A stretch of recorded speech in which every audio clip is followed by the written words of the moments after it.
Alright, we should be live. Check my microphone, video capture. Because it has been about a week now. So, I had one of my wisdom teeth taken out this past Monday. I also had a whole bunch of other stuff going on later in the week. And then the pre-release this weekend for Lost Caverns of Ixalan, so I have not been able to get anywhere near the point where I could reasonably stream.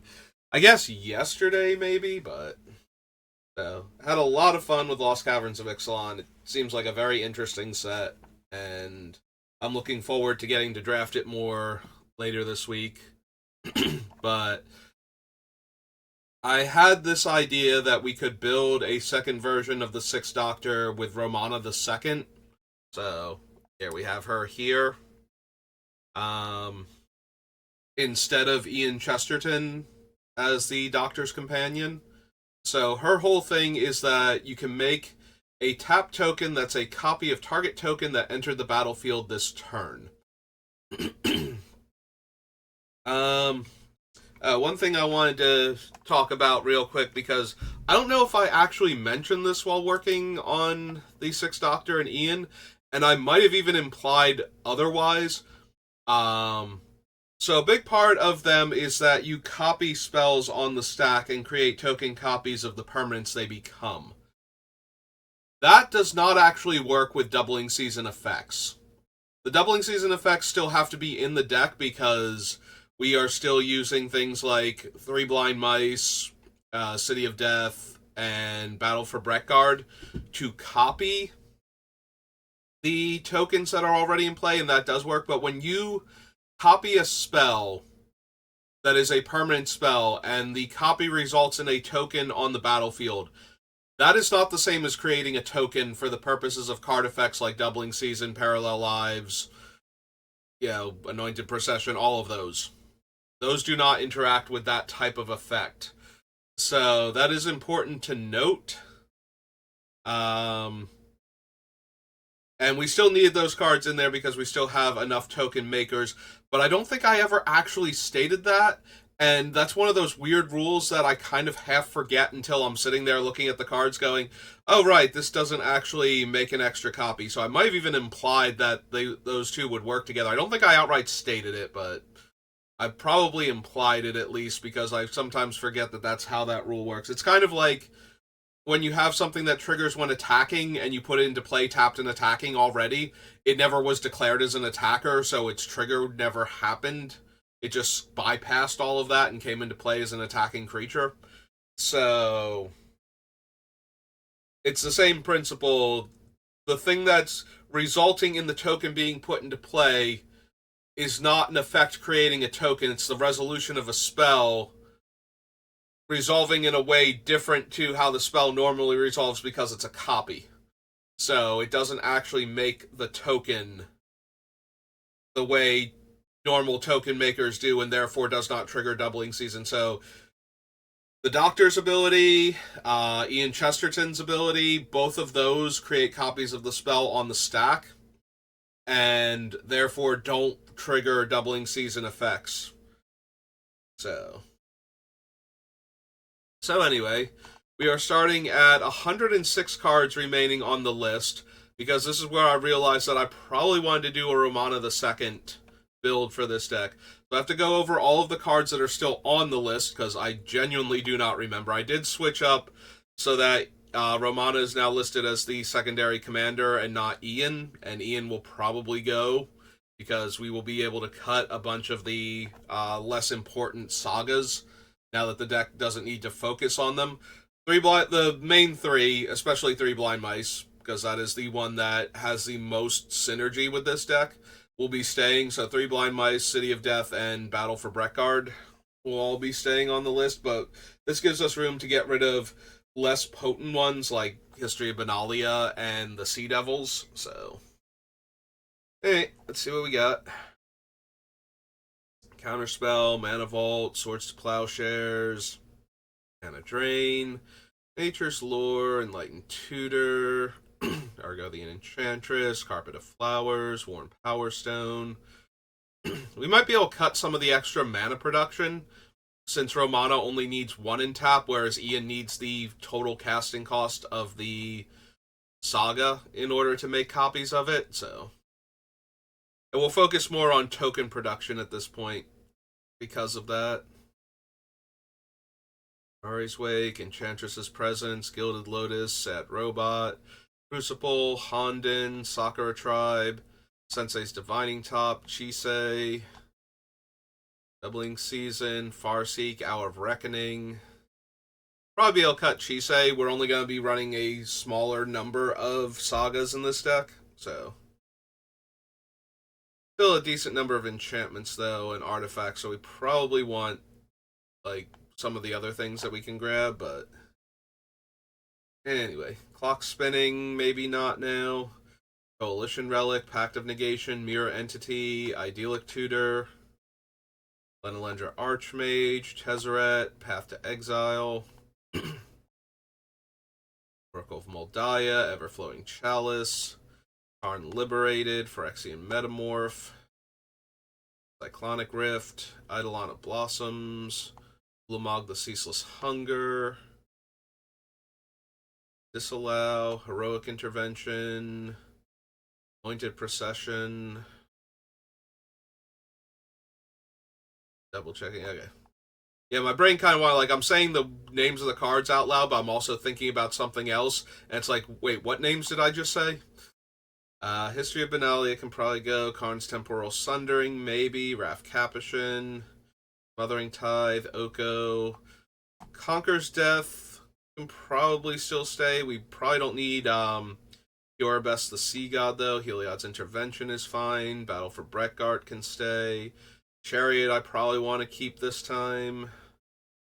Search for Glory, Vorinclex, Brilliant Restoration, Farewell, Offer You Can't Refuse, Loran of the Third Path, Norn, Mondrak, Nisa, Sigarda, Goldberry. Goldberry might be able to go now, since we don't care about the sagas as much. Yoreth definitely stays. Yoreth is absolutely crazy in this deck. Samwise, War of the Last Alliance, Huntsman's Redemption, probably go at this point. Stroke of Genius, or not Stroke of Genius, Stroke of Midnight, sorry. 3 Blind Mice, Welcome to Sweet Tooth, 3 Visits, Leyline of Anticipation can probably. Actually, Leyline might have more value in this deck because we're not spending all of our mana on one saga copied multiple times, so casting a spell on our opponent's turn will give us another trigger of the Doctor, so that might actually be more valuable. Strionic Resonator, Starfield of Nyx, Sanctum of Calm Waters, Sanctum of Fruit Harvest, the Harvest Hand, Jeweled Lotus, Arenicus's Duplication, Jahira, Martyr's Bond, Scavenging Ooze, Arcane Signet, Protection, Flawless Maneuver, Guardianship, AC, Adrix and Nev, Astral Dragon, Extravagant Replication, Clever Concealment, Herbs and Stewed Rabbit, Song of Arendelle, Undo Spirit Dancer, The Autumn Soldier, City of Death, Clara Oswald, Crisis of Conscience, Curse of Fenric, Ian, Sea Devils, Ramon the Sixth Doctor, and Mana Crypt. Alright. So, first things first, we do not need Ian anymore.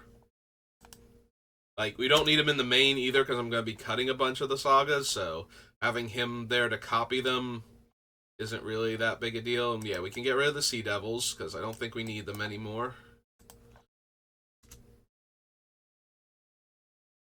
Spirit Dancer, Song of Arendelle.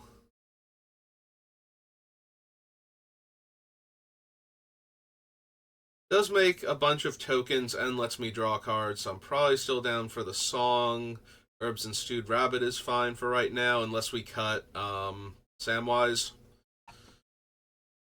Clever Concealment, Replication, Dragon, the Twin Casters can stay. I don't think we need AC anymore. I think that's still a cut. Uh, Probably can cut Martyr's Bond. Has a tiny bit more going for it since I'm making more creatures. And I will have like artifacts to sacrifice too right now, so maybe. Duplication we want to keep. We need to see how many actual enchantments we wind up with still in the deck. The shrines can stay for now, or the yeah, they're shrines. Subtype shrine. We still probably don't need Strionic Resonator to copy the Doctor's triggered ability. Line of Anticipation, 3 visits. Sweet Tooth is fine for right now. We probably don't need the Huntsman's Redemption, though. It only makes the 1 token. We have to see what legends I'm keeping for War of the Last Alliance. We don't need Goldberry anymore. 6. These 2 for right now, but we'll probably come back and cut them. Loran can stay on the list for right now. Offer's still fine. Probably cut Restoration. I don't think we need all of them, and I think we cut Restoration from the other version too. We don't need to double up the counters on anything, so Vorinclex can go. Yeah, except for a couple Planeswalkers, but that shouldn't really be a thing for this deck. Like, not a focus point anyway. Search for Glory stays until I know what I'm potentially tutoring for, because right now it can get things like Isuka's Chariot, the shrines, it can get all of our legendary creatures, and it can get the sagas that we leave in, and it can get like a Snowland or 2 that we leave in also. Kiribes the Sea God, don't think so. I think there's enough value in Elspeth Conquers Death that I want to keep that one, but we'll see.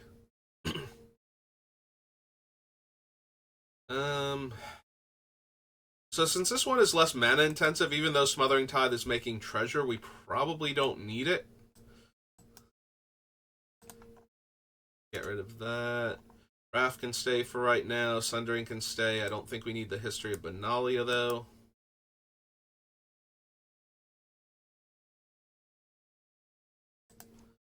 Second. Okay, the last thing was Smothering Tithe. Okay.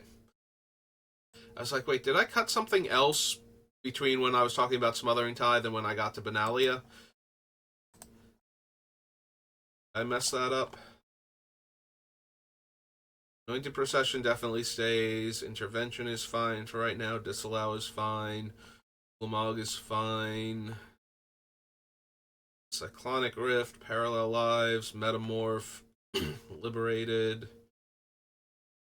That Elspeth. We might still cut this Elspeth the same way we cut her from the other one, but we'll see. Oracle can stay for now. We're cutting the History and the Sea Devils, so the main value for Mirror Entity is being able to dump all of our mana into turning like the 1/1 mice from 3 blind mice into like 10/10s. Although with less of our mana necessary for copying the sagas, maybe we have mana for that now to actually do that. We don't need clock spinning. That brings us up to 12.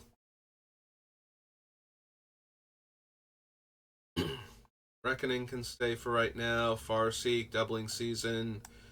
Jisei can go. We might leave in the 1 land that can remove counters just so I have a way to manipulate the sagas, but I don't think we need all of these anymore since that's not going to be the focus point. I have to see if I still want Gilded Lotus or not. Enchantress's Presence, Mirari's Wake, Aura Shards, Dynamo, Replenish, Monolith, Power Stone, Enchantress, the Carpet. Carpet can also probably go. It's 14.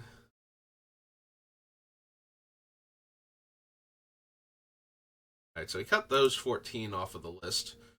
So that brings us down to 92.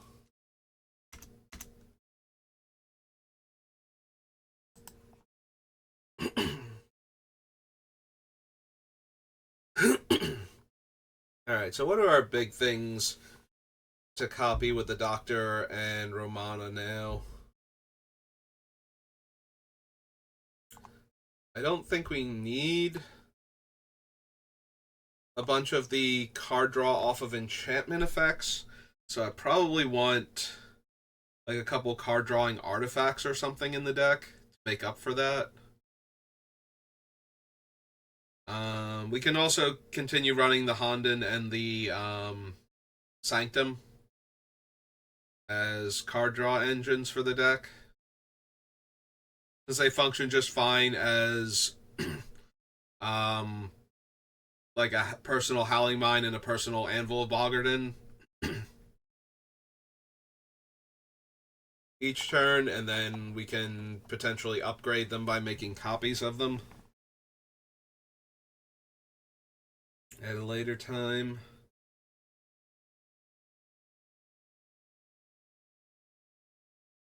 But yeah, we still have a lot of enchantments, but I don't know how badly I actually need things like Argothian Enchantress and Enchantress's Presence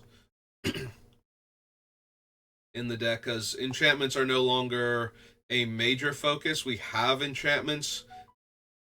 Well, thank you for that tablet, I think, and your little musical interjection. The Crucible's less important now, and it's not like we have a bunch of sacklands that we need to be able to recur, so probably get rid of that. Like, the main reason for Crucible is that I'm already running a ton of fetches, so playing Crucible allows me to guarantee that I hit land drops every turn. I just need one fetch in the graveyard, and I will landfall every single turn at least once.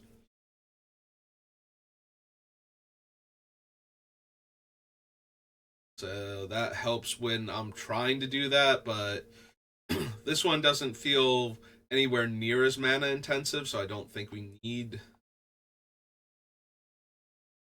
the Crucible anymore. And there's nothing like, there's no specific land that we desperately need in play. Like, yes, I would like Hall of Heliod's Generosity, or even the Nesting Ground or whatever it's called from the Commander set that lets me remove counters. I can reset the sagas. Like, those can be helpful and useful, but they're not so essential to the deck that if one of them got like wastelanded or got caught up in an Armageddon, that would be the end of the game. The Armageddon might be the end of the game, but for completely different reasons.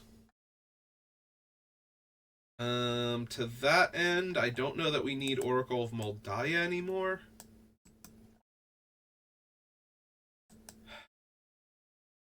This one is a little rough because it's also card advantage. Like, I just get to play lands off the top of my deck for the rest of the game. I get two landfalls per turn, so digging through land pockets is always helpful. And it's not like I'm going to cut Sensei's Divining Top, where I could potentially manipulate lands to the top to play them out, so. Sonic Rift, Eidolon of Blossoms. Like, I feel like we don't need the Eidolon anymore. The upside to the Eidolon, though, is that if I need card draw, making token copies of the enchantments, maybe we don't need Enchantress's Presence then, because that's the cast trigger. The Eidolon is the comes into play draw card. So every time we make a token copy of an enchantment, we could get another one from the Eidolon, so, or we can get a card draw from the Eidolon rather, so. Ulamog is one of our big doomsday things. Once we've cast him and we start copying him, he gets to tear our opponents apart. Anointed Procession I want to keep. Temporal Sundering can probably still go, but we look at a few more cards first. Conqueror's Death I want to keep. Battle for Breckguard, Chariot, Search for Glory. Well, Offer, Loran, Horn, Mondrak.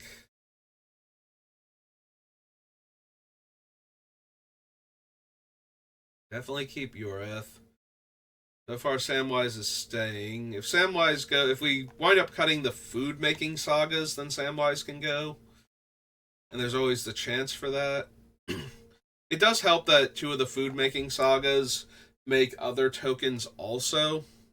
The Welcome to Sweet Tooth and Herbs and Stewed Rabbits, so.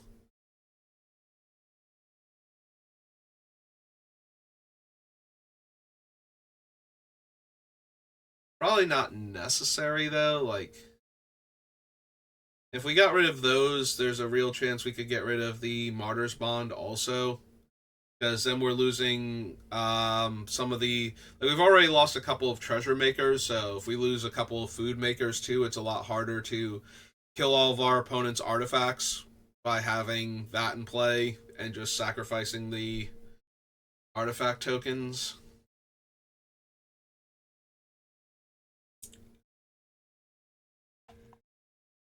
Yeah, honestly, I'm starting to think that Sam, Sweet Tooth, and Herbs and Stewed Rabbits are all kind of low impact, if I'm being honest. Like, these are not the cards I'm looking for when I'm trying to set up my cool combo, so. Sanctums can stay. Duplication stays. Martyr's Bond. Scavenging Ooze. Protection. Flawless Maneuver. Guardianship. Let's get rid of the Herbs and Stewed Rabbits.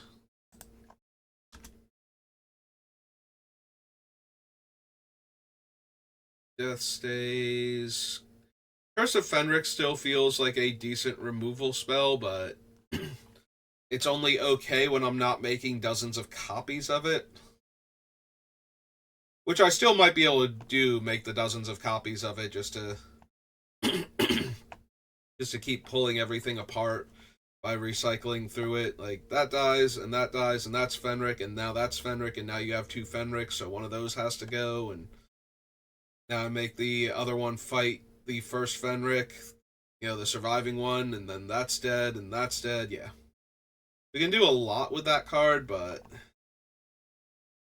it's definitely a weird one, so might still wind up going. And 88 now.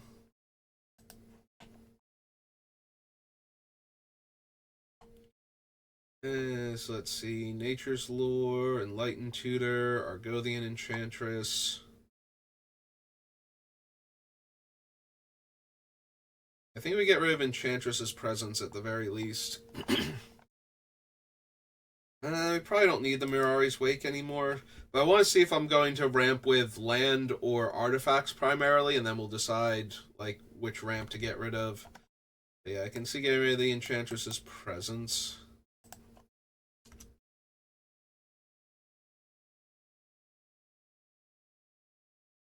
Gilded Lotus, Sad Robot, London, Soccer Tribe, Pop.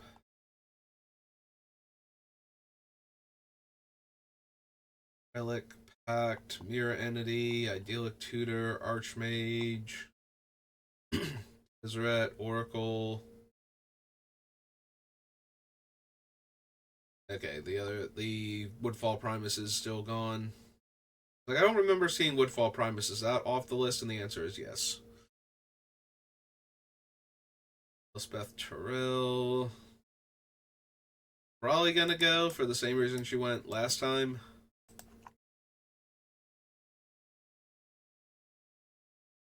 Liberated, Metamorph, Parallel Life, Cyclonic Rift, Eidolon, Ulamog, Disallow, Intervention, Anointed Procession, Disallow. Yeah, we're gonna keep those for right now. The Temporal Sundering, still on the short list to get cut. Oko's very powerful. We wound up cutting him from the other one because he's just raw power without being the focus of the deck. I suppose having a whole lot of Okos, though, and turning everything into Elks, just a herd of Elk, has all of my problems. Although, that is the one downside, is that like the reason why Oko doesn't just get into every deck that's blue and green is that while he does remove the abilities and make it a 3/3, that's still a 3/3 in play, and if that is all you are doing, you are dying to a bunch of 3/3s. So you have to have something else going on besides him. Like, it's super helpful to turn your opponent's like combo pieces into harmless elk, and then they have to actually get them out of play and back into play in order to reset them at that point. It's not just like I kill the creature and give them a 3/3 elk, so it's like, okay, so my commander's in the command zone then. Excuse me, recast him next turn. It's like, no, no, no, he's still in play and he's an elk now. Your commander is just going to have to sit there and graze on foliage until you can get it killed.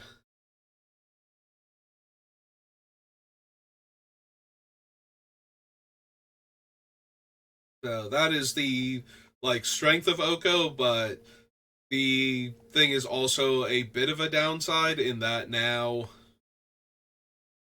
it's a 3/3 and can still, attack Oko or attack me, and I'm not actually getting rid of your permanents, I'm just changing their stats.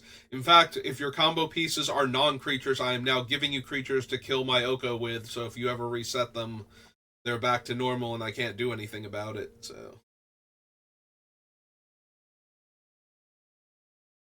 But yeah, it buys time, and that's why Oko is on the list in the first place. Like, just that absurd initial power of getting to turn your stuff into harmless things that don't bother me anymore. The War of the Last Alliance, Stroke of Midnight. We cut Stroke of Midnight last time because I felt like we had enough removal, but I am getting rid of some of the sagas that can technically function as removal, so maybe Stroke of Midnight needs to stay in now.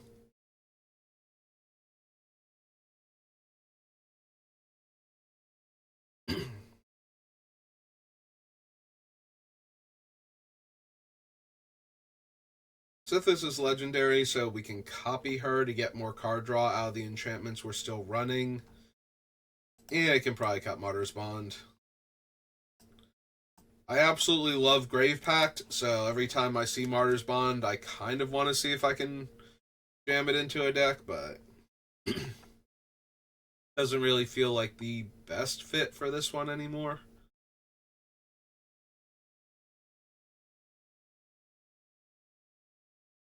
Oswald, Crisis of Conscience.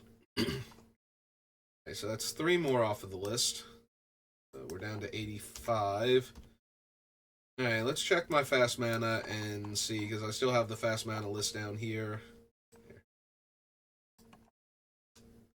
Actually, this is the Saga subsection. We don't even need this one at all. Just do this. That should be fine for us. Cutting AC again. A line of blossoms I left in. The Scroll of Isildur is already off of the list. I think I just have that one on there. Like, I bumped it off of the list before I saved for her, and then I never went back and.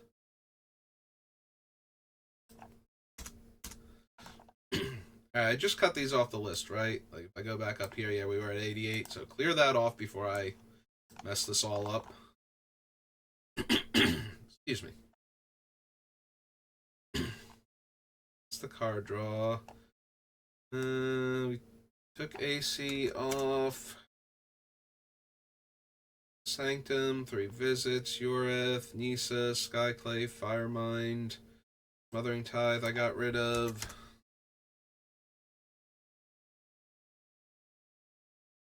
Zeus is already off the list. Hang on a second.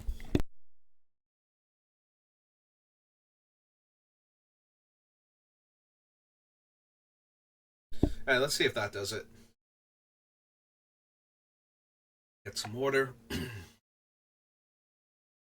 It's not going to clear my throat out entirely, but maybe it'll stop me from hacking every couple seconds. Alright, so we have a ton of ramp in two different styles, both artifacts and the enchantments. Or, I'm sorry, artifacts and the land fetching green ramp cards. So, with the deck being slightly less mana intense, we can probably cut some of the more expensive artifact mana sources. Like, I don't see us actually needing the Gilded Lotus anymore, for example. The main reason to leave Gilded Lotus in is the Doctor can copy it, and that is an awful lot of mana production. But he can do that with other cheaper artifacts also that provide decent amounts of mana. I don't think I need that. I don't think I need Thran Dynamo.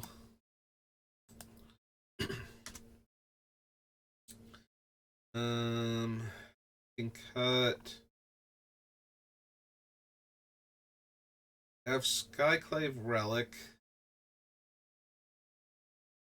which is cheap enough, but then also interacts well with the Doctor if we were to kick it. So,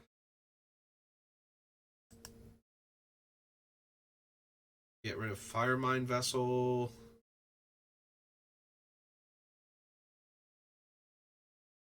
Firemine Vessel is close. Oh, Joyous Familiar is already gone. We cut that one off of the list before.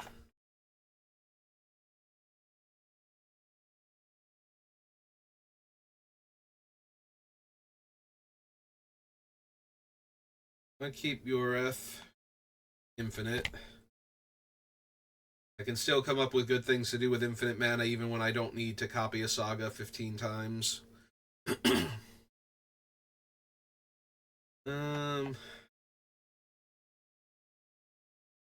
Part of me wants to keep the things like Mana Vault and Grim Monolith so we can ramp into the Doctor more readily. He is a 6-drop after all, so I do still want to get to him mana-wise. Maybe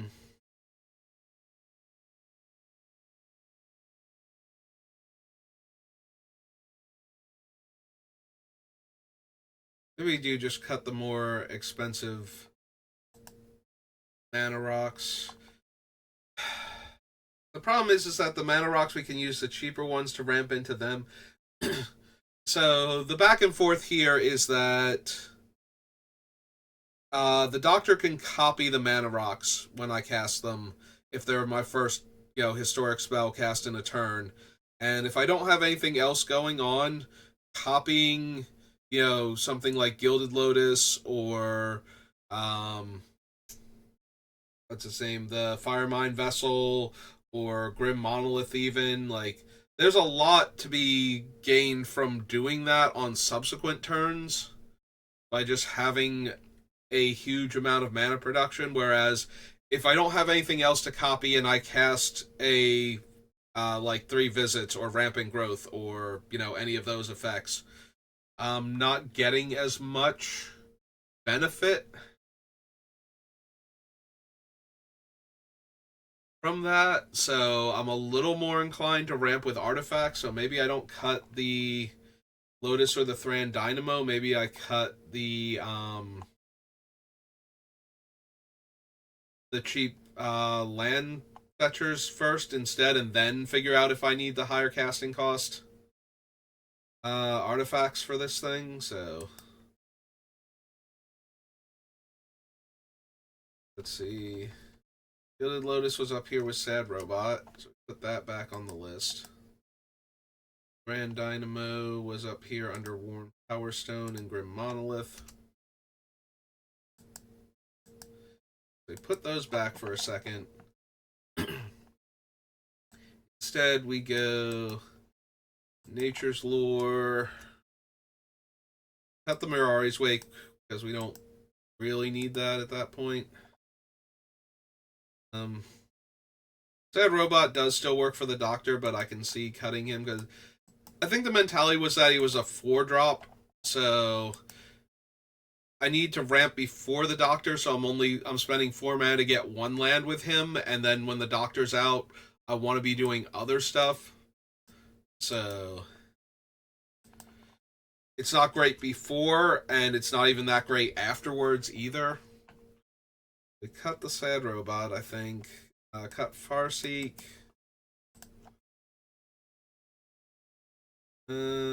Oracle can stay for right this second, but I'm probably gonna wind up cutting her also. We cut Nisa because I got rid of Crucible of Worlds, so Nisa's less likely to trigger every single turn. So that takes away a little bit of her strength. 3 visits can go. The Sanctum works in the same way that the artifact sources do. Playing it early gives me a mana every turn, and playing it after the Doctor gives me 4 mana. Because now I have 2 of them in play, both generating 2 mana, so. Alright, so that seems to be all of the lands, like the land fetchers out. So 1, 2, 3, 4, 6, 7, 8, 9, 10, 11, 12, 13 artifact mana sources. Although one of them is Jeweled Lotus, I will almost definitely be using that before casting the Doctor or Romana in order to get started. So.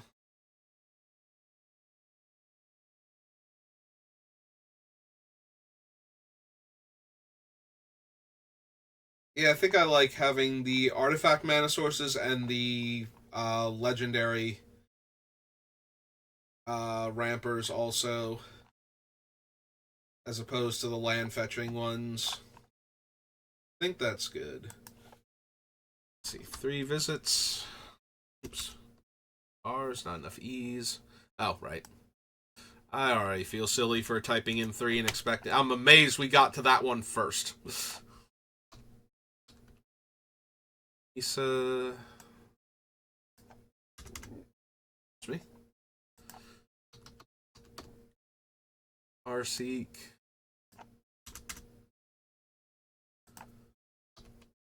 Solemn.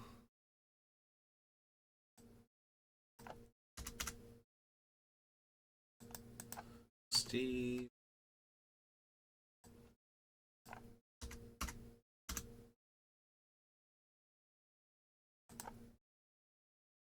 Ari's Wake.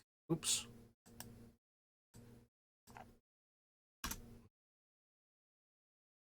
And Nature's Lore.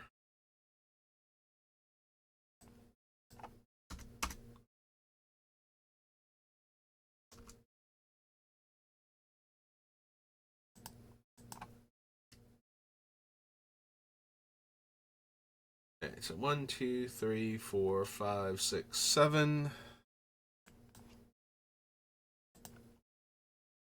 Brings us down to 78. Alright, so only 18 more cuts and we'll be good to go.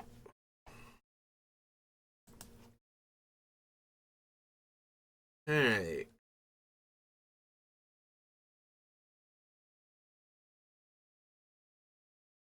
Do we have a section for removal and interaction, or did I do that after I had already started? Yeah, it looks like I did that after, so we'll have to do a different removal and interaction section. So let's do that and see what I've got to work with. So, counterspell, swords, mana drain, light and tutor, Argothian enchantress, replenish, dynamo, excuse me, aura shards.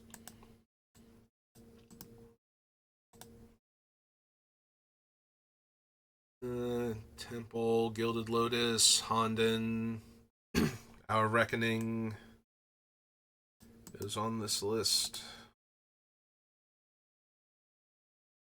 Negation.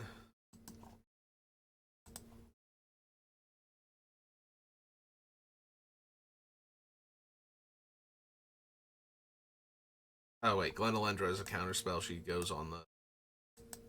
Oops. That, copy path. Goal, ever-flowing chalice, liberated's interaction. Sonic Rift. Eidolon. Ulamog, technically, yes. This allows a counterspell. Sundering, not really. Oko, yes. Both of these.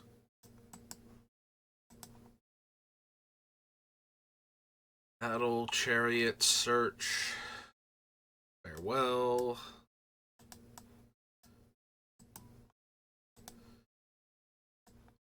Can't refuse. Rand's a disenchant. 17 out of 24.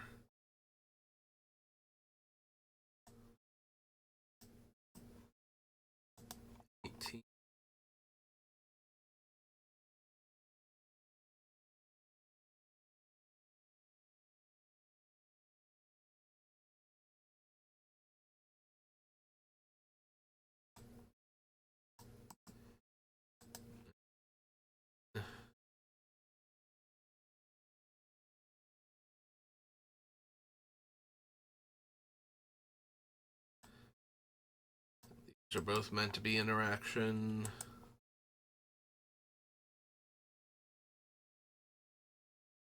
Okay. Let's come down here.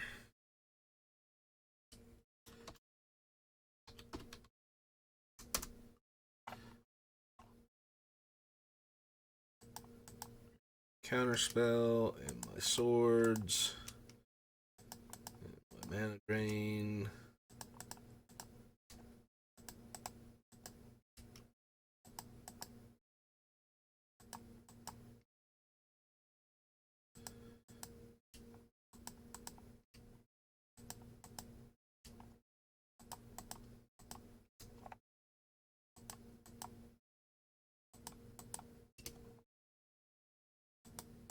Oops. Every other time I have to double click. Every once in a while I double click and it's just like, no, I'll put it to there for you twice. I'll give it to you on the first one randomly for some reason. Wish I knew why.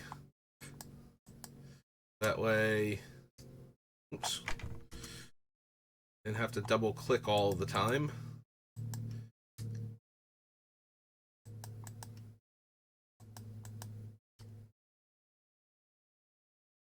Alright. This is all of my interaction.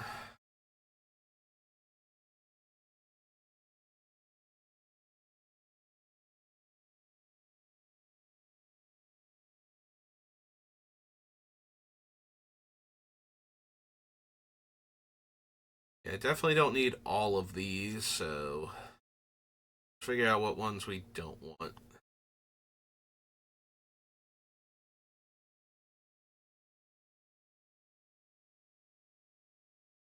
Counterspell probably can be Swan Song if I don't want to run actual Counterspell.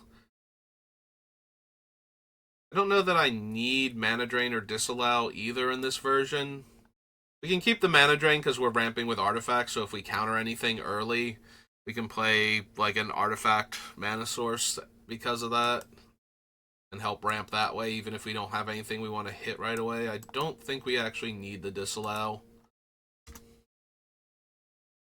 Like, yes, this means the deck is a little more vulnerable to various things, but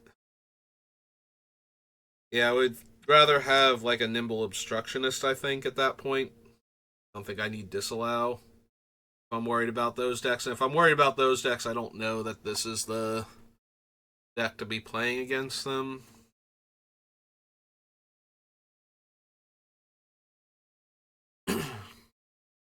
We have more artifact and enchantment destruction than we do anything else. So I'm going to guess that we can probably cut Loran. don't think we super need her. And just run the Heliod's intervention.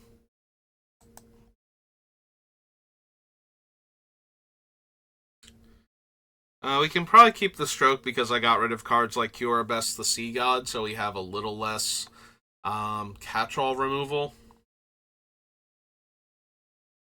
So a card that can just kill anything, probably worth it.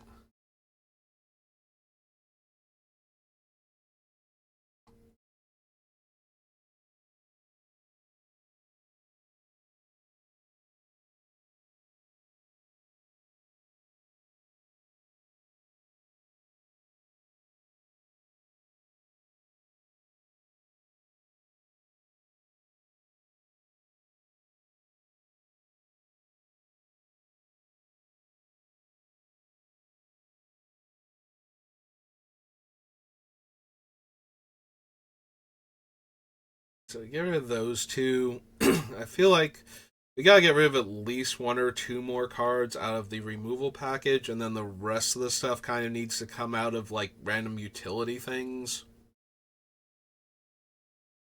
Like, I can actually see getting rid of Mana Drain and turning Counterspell into Swan Song to reduce my double blue requirements for interaction. Because that leaves us with all of our counterspells costing a single blue, except for Pact of Negation on the following upkeep.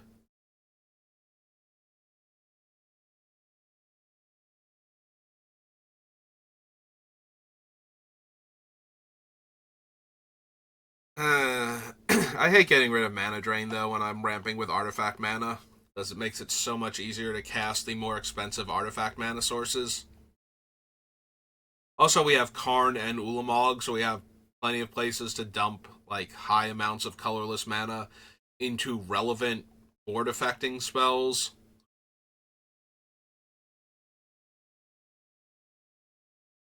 Also, the Doctor is like 6 mana, so mana draining like a 3 or 4 drop spell might give the Doctor to us on a subsequent turn.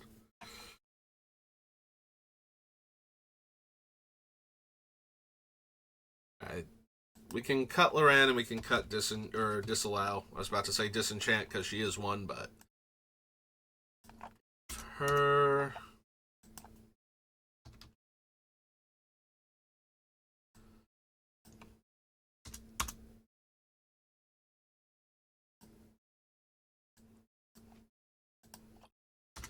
$76.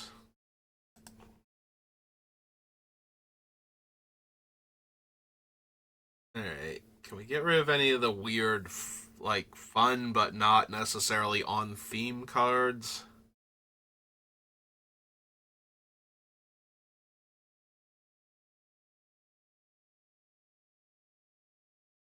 Are there any of them that really aren't pulling their weight here?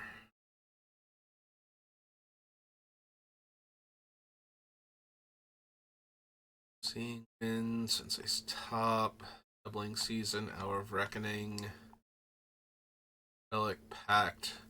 Probably don't need the Mirror Entity. It's a good place to sink all of our mana when we're done, basically, and we have like all of these tokens flying around, like from Breckguard and the initial mouse from the Three Blind Mice. Don't think we need Mirror Entity.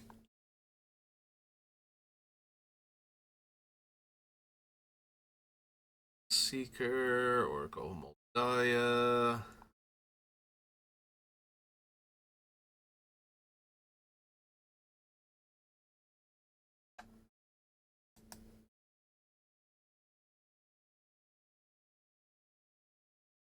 Metamorph is an artifact, so it would be historic.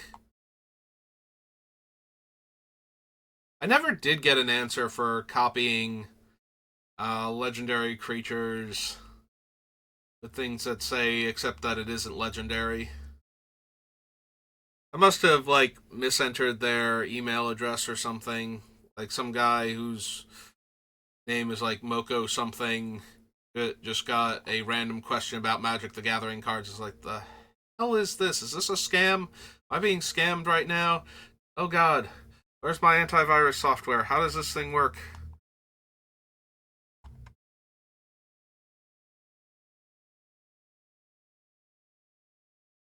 All of nonsense gibberish is obviously trying to corrupt my computer and steal my money.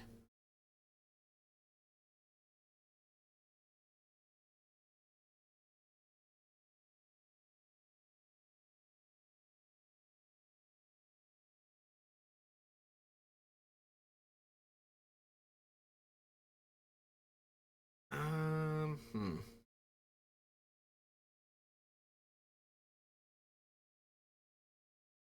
I'm amused by Karn's temporal sundering. I kind of want to do that, especially since I'm more likely to be able to make copies of the Doctor in this version than I would be in the other one. 1 second. Sorry about that.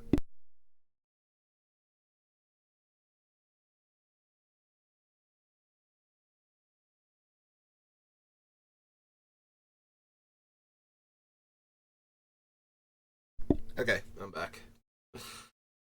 I went to mute it and I brushed my fingernail against the microphone, so I don't know what that sounds like on the other end, but just in case that was horribly unpleasant, I apologize.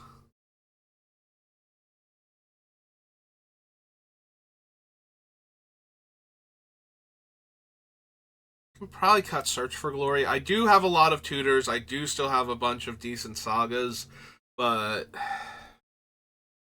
it's still an okay tutor.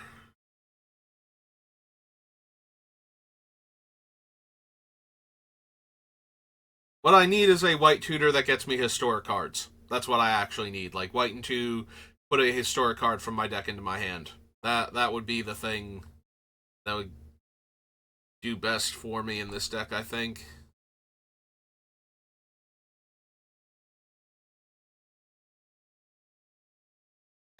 Speaking of which, do I actually need War of the Last Alliance? Like, do I need a saga to tutor my legendaries, but it can't get me, like, my other stuff? Probably not. Probably get rid of the war.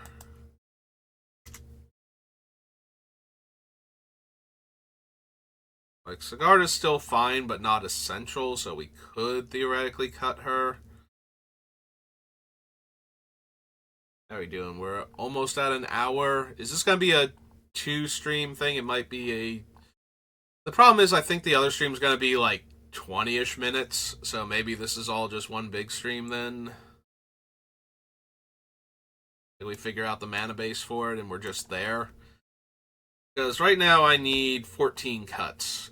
And it's not going to take me a full hour to do 14 cuts and figure out the mana base again. Especially since I could just open up Ian and check his mana base, because I'm pretty sure they're going to be, if not identical, very, very similar.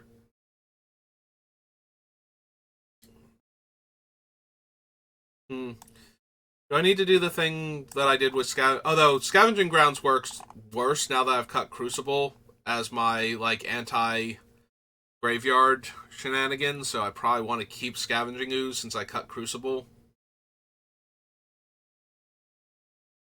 Yeah, I think that's correct.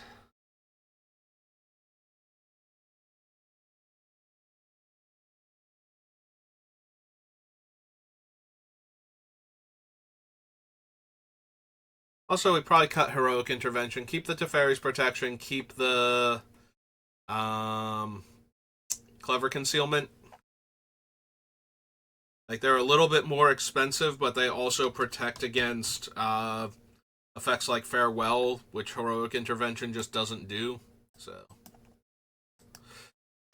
I think that's part of the reason why Farewell is like one of the most popular wraths that I've been seeing lately. Is just that not only can you choose which types you're removing, but it also gets around so many of the things that would stop it.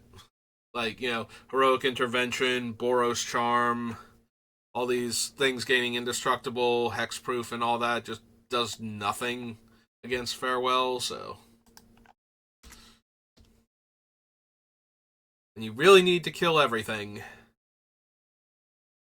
And it just absorbs a lot of the space that other similar cards like Terminus, that sort of thing, where it would get around indestructible. on its own, or things that can blow up multiple card types like Austere Command.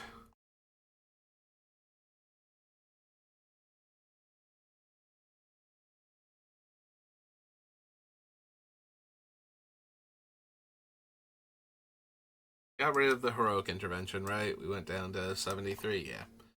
Alright. 13 more cards and we're good. And of Seeing Wind, Sensei's Top, Hour of Reckoning, Volition Relic, Pact of Negation, Idyllic Tutor. Azret's still fine. In fact, it's a tiny bit stronger because of our focus on artifact mana sources now. um, how many creatures do I have that are not themselves legendary or artifact where Metamorph would be relevant? Because I don't think I have that many. Probably cut Phyrexian Metamorph. Completely honest. Argothian Enchantress. Although it's still very difficult to make token copies of her even after that because she has Shroud. Like, I can't target with any of the things that I would, like Romana or Extravagant Replication, so that's kind of off the table. I have a feeling it's going to be like a couple cards like that, and the Glenelendra Archmage are going to be like my main. These things aren't legendary or artifacts, so it's hard for me to make token copies of them. Like, I don't need more Oracles unless I really have that many lands in a row on top of my deck. Eidolon, I would probably deck out if I made like more than one copy of it. All these other ones are legendary or artifact.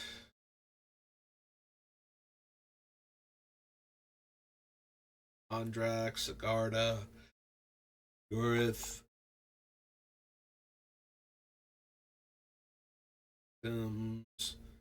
Sithis. Yeah, we probably don't need Phyrexian Metamorph. Like, Astral Dragon might be one of the best things, and the tokens made by Astral Dragon are probably good enough. But I don't necessarily need that. The Yondu Spirit Dancer would be okay. Yeah, I think we can get rid of Phyrexian Metamorph.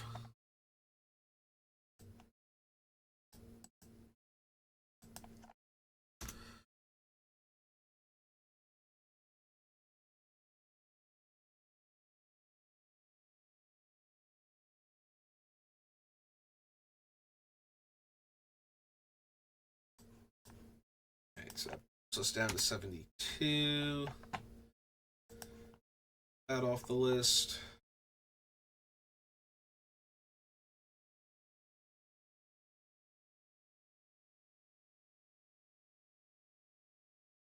Twelve more cuts. What else isn't really pulling its weight?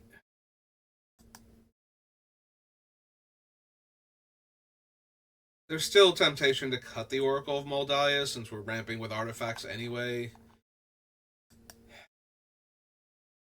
Like, it's okay card advantage, though. In addition to potentially being a little bit of ramp. So, but it doesn't interact with all the other stuff that we have in the deck, so I think I'm safe to cut her. It's down to 71. Alright, and it's Zendikar again.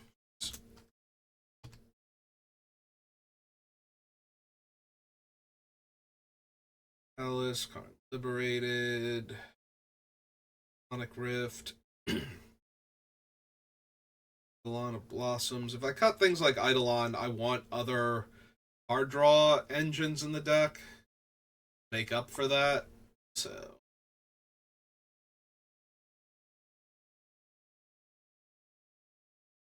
to look for some artifact based card draw.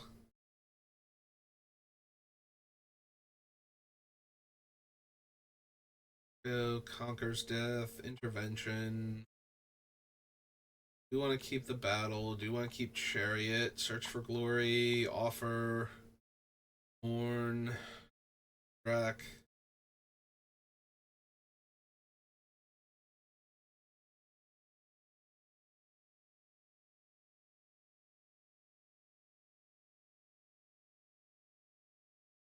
Trying to think how many things I have with comes into play abilities, and the one thing that's sticking out right now is the stupid 7-drop dragon that makes token copies of things, except they're 3/3 dragons. It has a ton of potential for things to get very out of hand. Past that,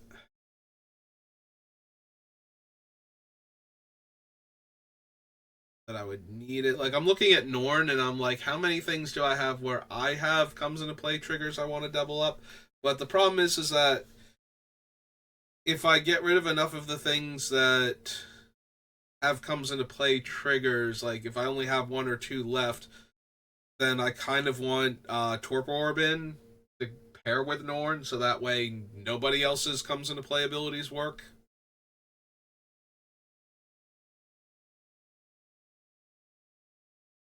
How many things do I actually have that have comes into play abilities anymore? It's a cast trigger.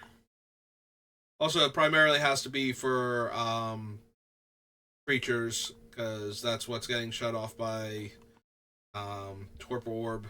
So if I could get rid of like 2 or 3 creatures with comes into play abilities and replace them with Torpor Orb, then we'd be making progress. That would mean getting rid of the dragon, which I'm a little sad about, because this would be the first deck I finally crammed the dragon into, where he really has the potential to just end the game by how ridiculous he can be. Eidolon only doesn't draw a card because of itself at that point. Any copies of it. All of my non-creature enchantments would still work with it.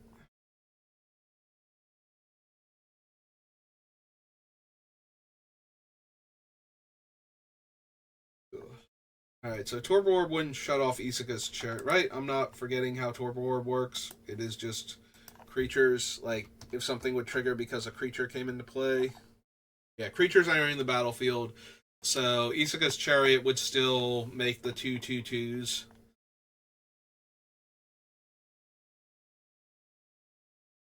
Can't refuse, Mondrax, Agarda. Yeah, I think the bigger problem is that I only have like 1 or 2 to cut now.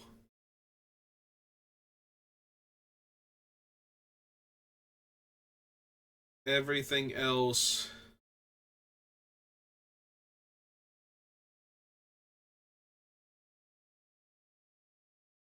doesn't get any benefit or downside.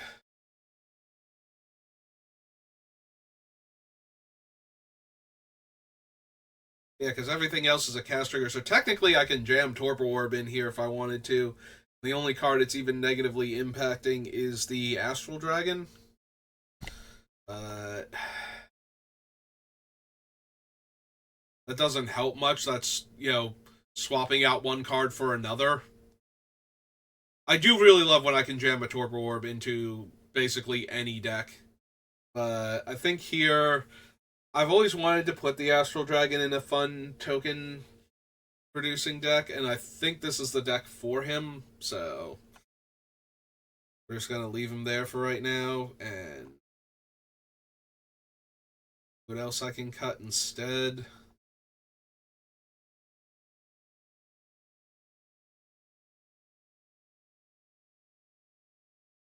Alright, how many enchantments do I have left in the deck? Because I'm running a bunch of Enchantress cards, like, if I can replace 3 of them with like 2 more card draw artifacts, that would get us another card off of the list. Because I don't know how many actual enchantments. There are a bunch of important enchantments, but there might not be enough anymore to justify leaving it in. Or justify leaving them in, rather. Yeah, do I have any? Did I miss any? I've not missed any yet. Getting to Argothian Enchantress. Okay.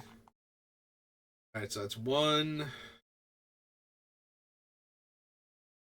2, 3,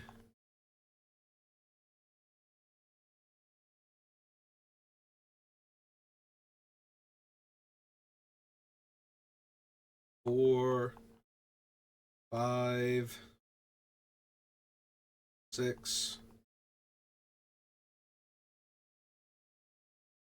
7, 8.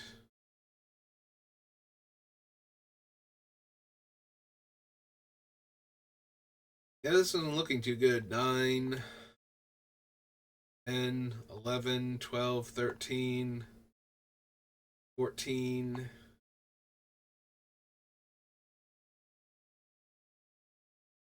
15, 16, 17, 18. Alright, so almost a third of the deck still are enchantments.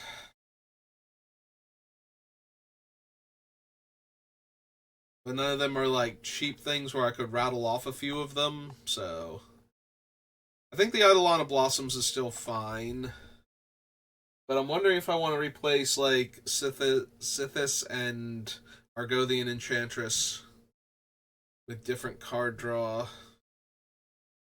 The problem is I still think the deck needs card draw more than it has.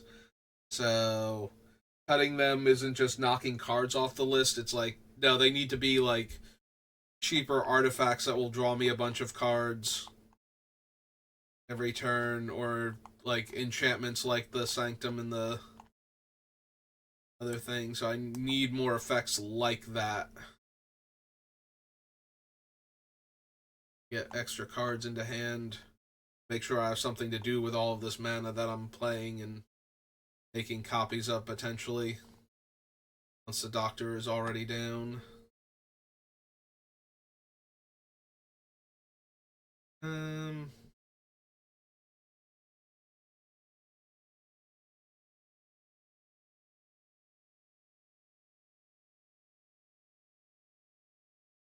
Archmage I still want to keep.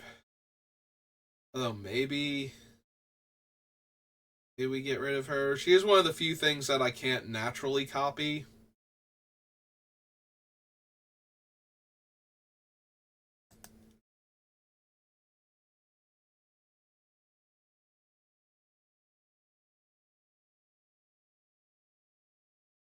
Like, I don't need a ton of control, I just need some.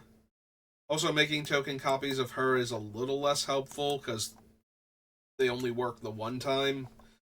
They cease to exist before they can ever like. I was about to say recur, but it's not the mechanic before they can persist.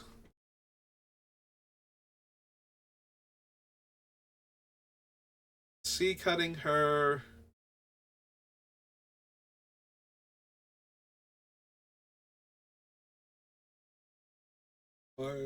Temporal Sundering. It's so much more. This is a cute trick, not an actual thing. Maybe just go ahead and cut it.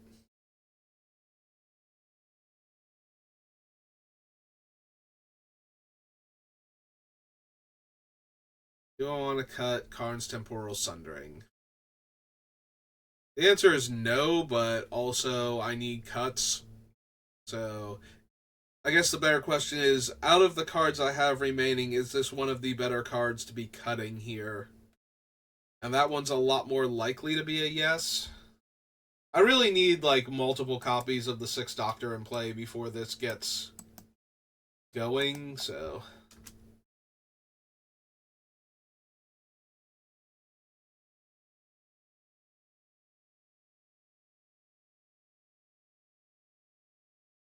I want to keep the battle. I would really like to keep Isaka's Chariot. The problem is that the chariot is a lot like Romana herself, except that it can copy something that came into play on other turns, but it's still. I have to tap these two things, I have to attack with the chariot, I have to have a clean attack with the chariot, and then I get to make another token copy of a thing. The upside, though, is that the chariot itself and the. Like, it comes with the two cats, and it's historic, so that can get copied. So I could potentially make a lot of cats just by casting it. It starts to become a cat clown car instead of just a cat car. Top of what it's already capable of.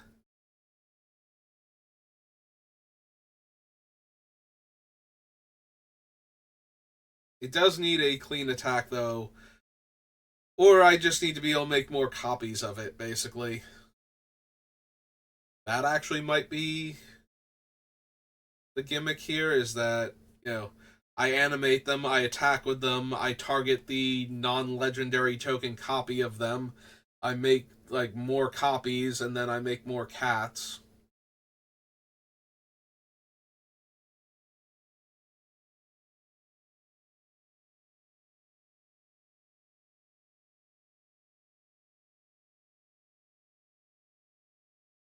It's close.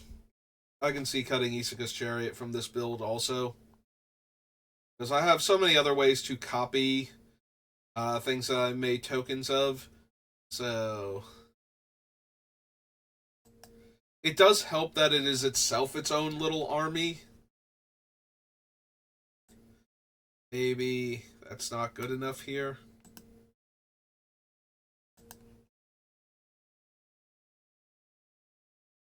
I forget if my wrist deck actually wound up with Isaka's chariot in it. I don't think that it did. I think Isaka's chariot was just a little too, just a little too weak overall. What I'm trying to do. All right. Search for Glory, Offer You Can't Refuse, Norn and Mondrak.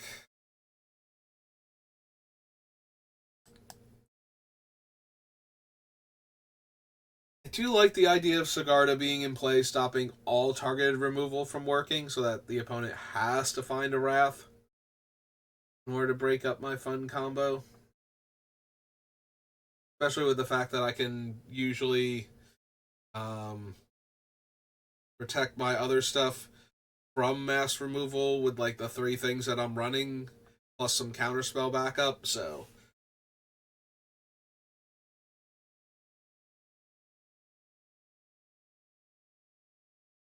All their targeted removal stopped working,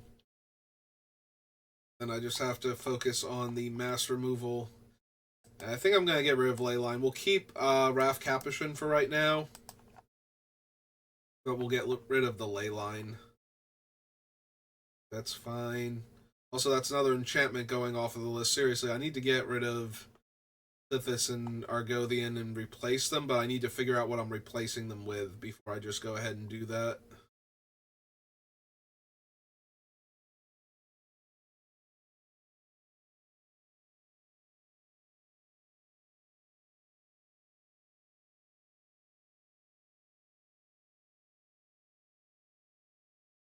Really wish I had the answer for how Autumn Soldier works with copying, like making a non-legendary copy from the Doctor, except that it's copying a thing that is legendary. Like, how does that actually work? Because if it does not work the way I want it to, that dramatically decreases the potency of the Autumn Soldier. I don't know why I keep giving it the definitive at the beginning.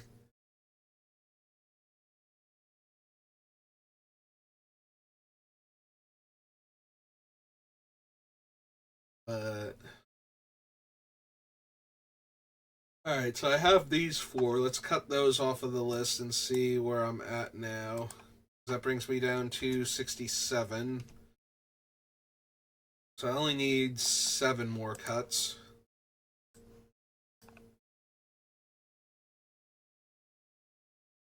But maybe I want like 8 or 9 and figure out some more card draw then.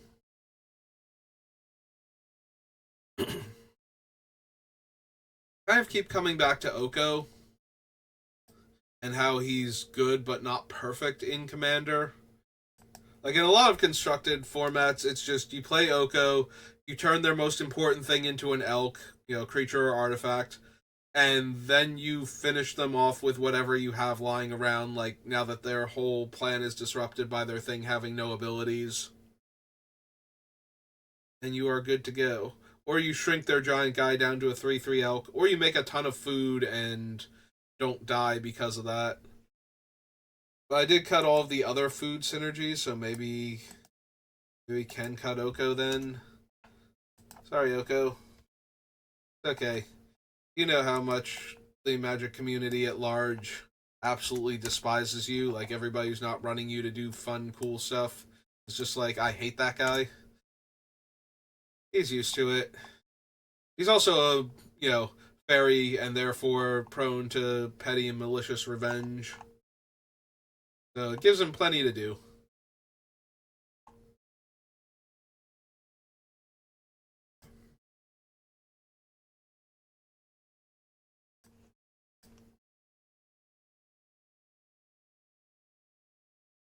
Got the Glenalendra also, so that's off the list.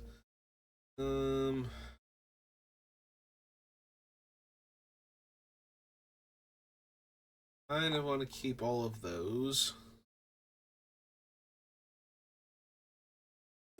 Cutleran.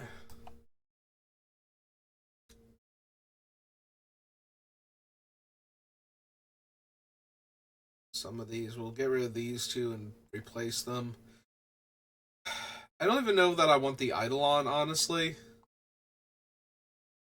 But at least the Eidolon has the benefit of it drawing a card for coming into play. That's its biggest plus side, so.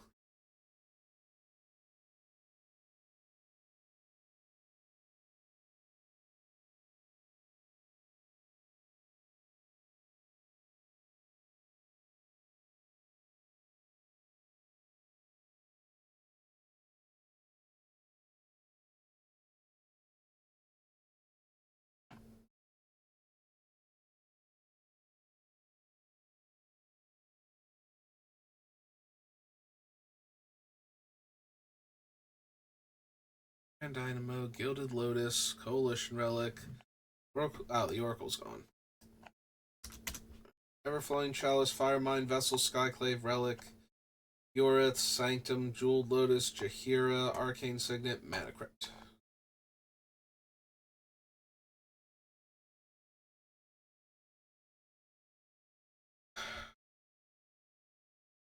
Cut like the Coalition Relic, maybe? Got that weird middle ground where it only makes 1 mana or 2 mana every other turn, and it costs 3 to start off with. Coalition Skyclave Relic's kind of in the same boat, but at least when I kick it, the Doctor can copy the fact that it's kicked and give me 6 little mana rocks instead of 3.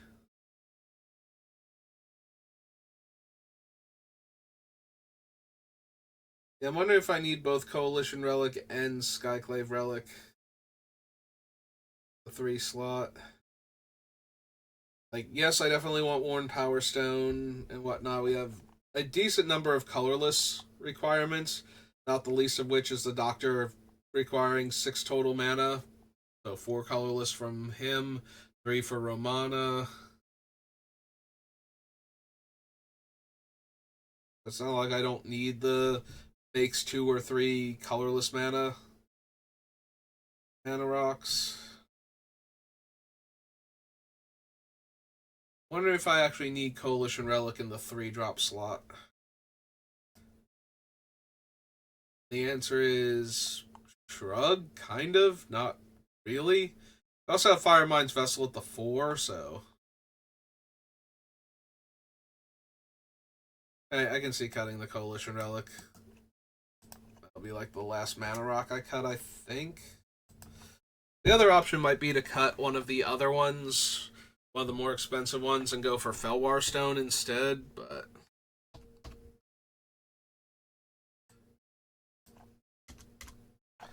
just to get the cost of our accelerants down a little bit, so that way we can get to the doctor faster. Like, it doesn't help a lot to cast the doctor on turn 5 instead of turn 6, unless we can do something else on turn 5 also. I cast a cheap historic card immediately thereafter and get a second copy of it, but alright, we only need 5 more cuts. And then to adjust the card draw a bit.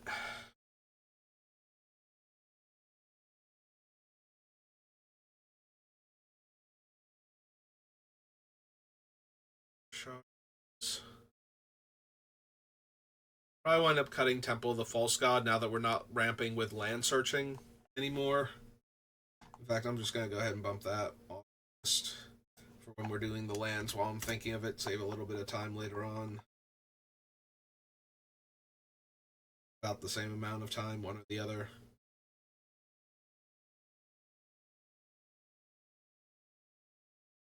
We have less than 20 enchantments left, but a bunch of them are really important to the deck, so I think we have to keep that. I still have Ugin on the list, don't I? Because I cut Ugin before. Yeah, it's not going to help, is it? Oh, no, I did get rid of Ugin. Okay. I was like, wait, I feel like I saw Ugin at some point in time on this list. I could have sworn I cut him. As I'm looking at, like, Karn, and, or no, technically I'm looking at Tezzeret, and I'm thinking to myself, like, could I run the Immortal Sun? But I do want to keep Karn in, because Karn is a very good A, thing to ramp into, and B, just good targeted removal. Like, sorcery speed, kill a thing, and then if they don't kill Karn, either starts destroying somebody's hand or killing another thing, and then trying to survive long enough to start exiling cards from hand, so. Karn's decently strong. And we have the ramp for him. Yeah, when I have a ton of colorless ramp, putting in putting in cards like Karn and Ulamog become a lot easier for me, and it's a lot harder to get them out of the deck. I did mark this one down, right? I believe so. Oh, wait, I think we have to do a count, though, since we're at like 5 cards, because we were off by 2 cards near the end of Ian and the Sixth Doctor, so I might still be at that point. I don't know where those 2 cards accidentally came from, but we might actually have like 67 still, so 1, 2, 3, 4, 5, 6, 7, 8, 9, 10, 11, 12, 13, 14, 15, 16, 17, 18, 19, 20, 21, 22, 23, 24, 5, 26, 7, 8, 9, 30, 31, 32, 33, 34, 35, 6, 37, 8, 39, 40, 1, 42, 43, 4, 5, 46, 7, 8, 49, 50, 51, 52, 53, 54, 5, 56, 57, 58, 59, 60, 61, 62, 63, 64, 65, 66, 67, and Mana Crypt is 68. There were 3 more cards.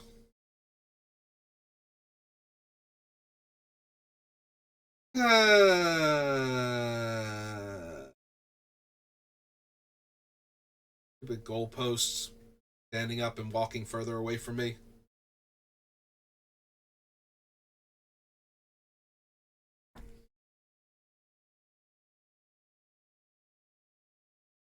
Alright. Well, that makes it a bit harder now. Now I need almost 10 cards still gone. And then to get rid of some of the weaker card draw and replace it.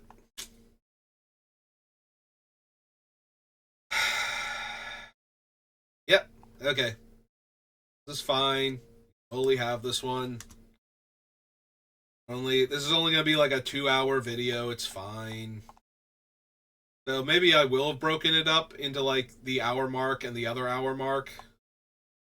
Just try and find the midpoint where I'm like, I guess I should keep going, but then end it there and then restart it again from like a couple seconds after that where I was like, get to the part where it's like, should I keep going and then end it there instead of going, yeah, I guess so, and then start up again like after the yeah, I guess so. So if it seems weirdly edited at the end of the last one, like it stops abruptly and then it starts abruptly for this one, that's what happened. I got too close to the 2-hour mark and I just decided to break it up into 2 videos.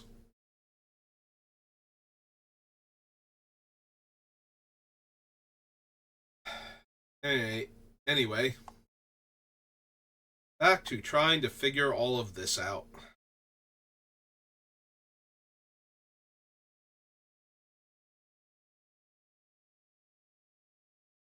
Can get a legend, can get a saga. Randomly can get a snowland. If I really needed to.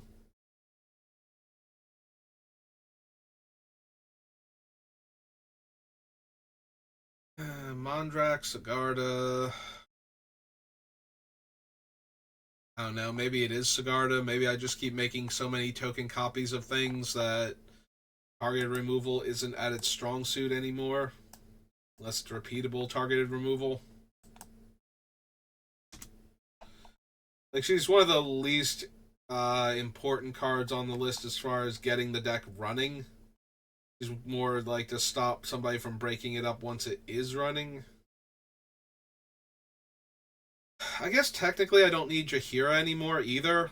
Like, I'm not making a ton of tokens until we get to the part where the Doctor is in play, so she's actually less impressive in this version, whereas the other version, we need the mana so much that even if she comes out, like, after I've already made dozens of other things, she's probably still going to enable some stuff later on. If all of my token sagas and token, artifacts can suddenly tap for green mana immediately, we might be able to make enough to replicate a spell an extra time or two. But yeah, I can see cutting Jaheira then. See, we're already moving back towards it.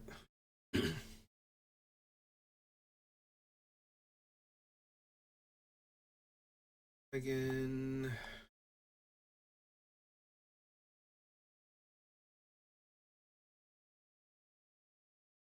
Astral Dragon is an 8-drop, but I do ramp pretty hard, so it's not unreasonable. If I can seriously consider casting Ulamog, then the 8-mana on Astral Dragon shouldn't be too much of an issue. Yeah, this deck should definitely be capable of casting Ulamog pretty comfortably. I wonder if we get rid of the Ondu Spirit Dancer. So it's a 5-drop, but once it's in play, if I cast a Doubling Season, I get 2 Doubling Seasons. And then from that point on... Also, this one is an ETB, not a copy of it on the stack, so we would get... If we already had one of our Doubling Season in play and we cast another one and this guy made a token copy of it, we would actually make 2 token copies of it. And now we've got, 5... I'm sorry, we're making 2 token copies, the original and the other Doubling Season. We got 4 Doubling Seasons in play. Yeah, that might not be good enough in this version.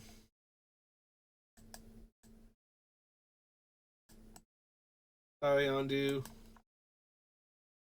Thought this was the deck for you, but I guess not. Alright, so we cut those three off the list, and that brings us back down to 65. Not the worst. Let me stretch a little bit.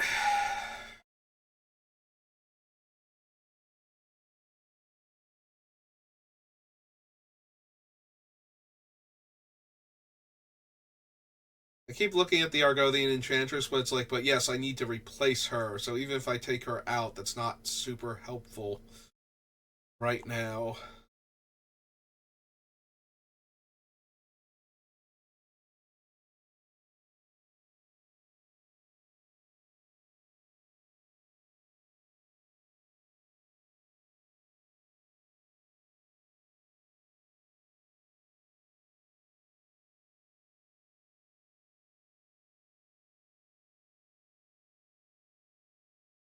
Negation, Idyllic Tutor.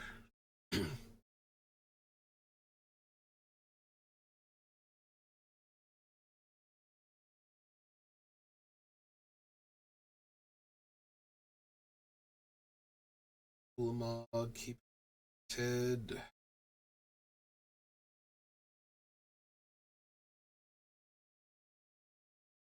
Probably still want Raph.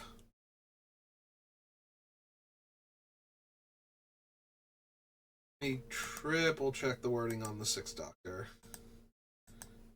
Rocktuple check it at this point, I suppose. Triggers only once each turn. Yep, okay. So it is still only during, like, it's not only during my turn. We can, if we flash something in on an opponent's turn, we will get a copy of it. So I do want to keep Raph. Alright.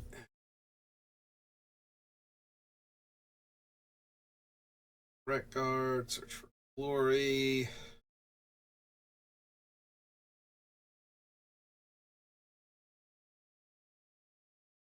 Guess I don't need search? Question mark. The problem is it gets me 2 out of 3 historic card types.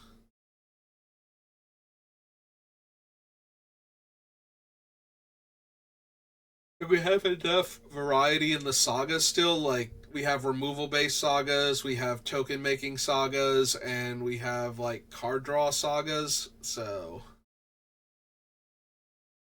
it doesn't really like we have enough versatility in what we can go get, like just from the sagas, regardless of whether or not the legendary creatures would give me the type of value I would need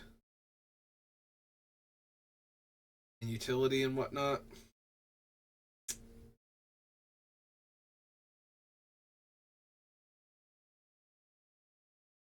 Yeah, the best thing about tutors is when you either need a very specific piece for a combo or you have a very good toolbox build, is where tutors start to shine. So, and a lot of my commander decks are built with a toolbox mentality or a combo deck mentality. Like, either the thing is in here so I have an out to something, or the thing is in here so that I can do the cool thing that I'm trying to do. And this can get pieces of both. And it can fix my mana if I really desperately needed it to.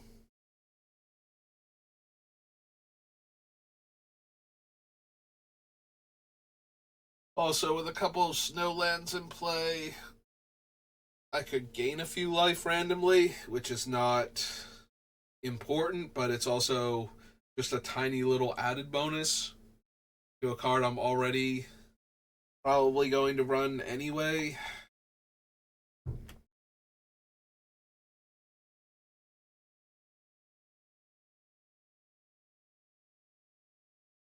Track, Yoreth, Stroke of Midnight, 3 ice.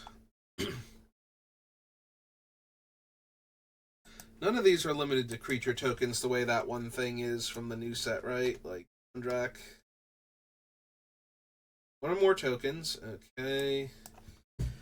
Parallel Lives and Doubling Season are both.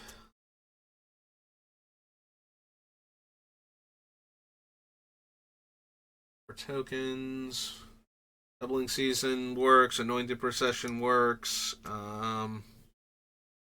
What's the twins' names? Adrix and Nev.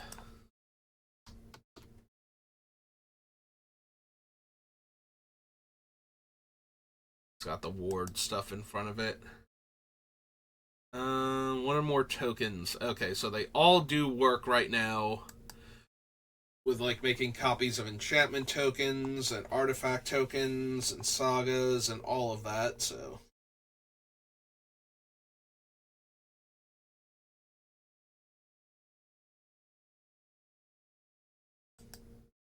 yeah, maybe we just don't need Clara.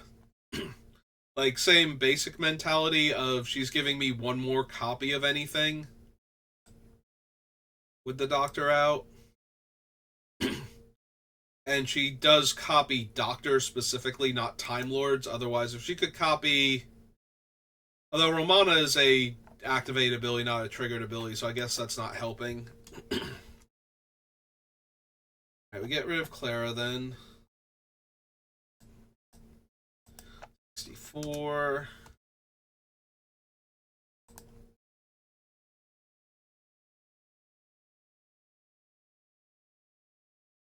Pop back down to these things. So yeah, let's go back through them again. Curse, Crisis, Fierce Guardianship, Stroke of Midnight, Offer You Can't Refuse, Heliod's Intervention, Speth Conquers Death, Ulamog, Cyclonic Rift, Liberated, Path to Exile, Pact of Negation, Reckoning, Aurashar's Mana Drain, Swords, probably Swan Song, but for right now, Counterspell.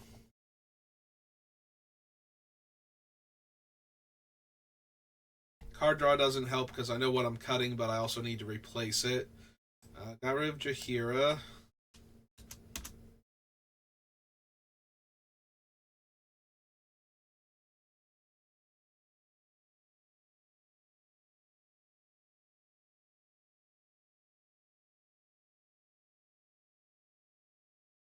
The Crypt stays.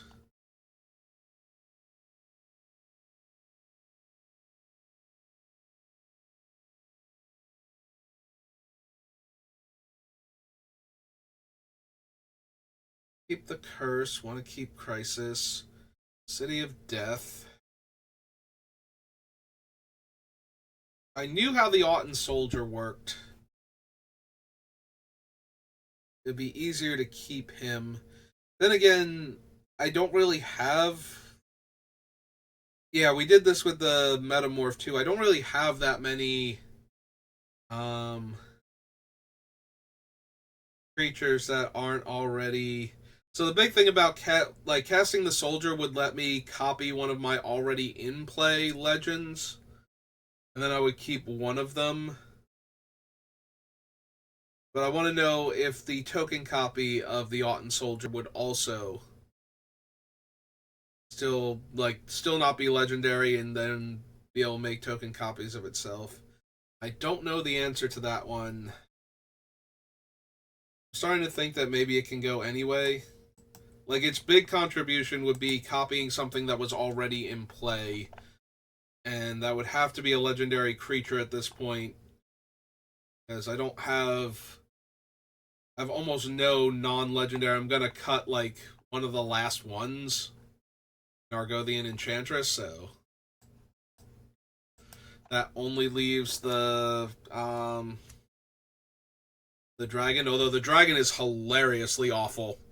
If we ever copied with the Autumn Soldier and got to attack with it, like okay, I'm gonna attack all of you with the dragon and make that many times 2, 3 copies of an artifact or enchantment or saga, which is redundant when I already said enchantment, but you know what I mean. Like all these 3/3s with the game text of sagas stapled all over them.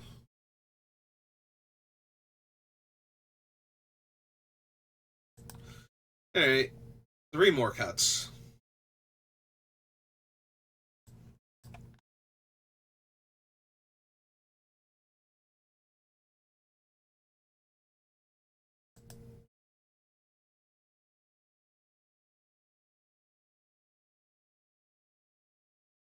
Can I afford to cut any more artifact mana sources? I probably could. Like, maybe it still is Thran Dynamo.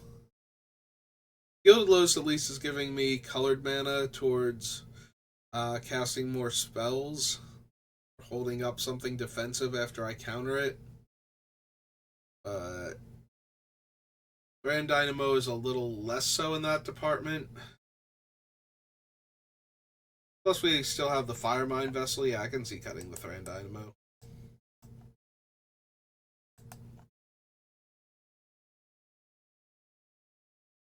Maybe that's going to be my last mana rock. I feel like if I cut anything else, I might want to replace instead of just cutting it off the list entirely. Alright, we only need like 2 more things off the list, maybe like 1 or 2 other ones, so that way I can bring in a little more card draw for the deck. I don't even know what I'm bringing in, honestly. I don't have, nor do I make a ton of creatures. Like, there will be times where I'll have a ton of creatures out, but that assumes that I'm already doing all the cool things, so something like Skull Clamp isn't the best.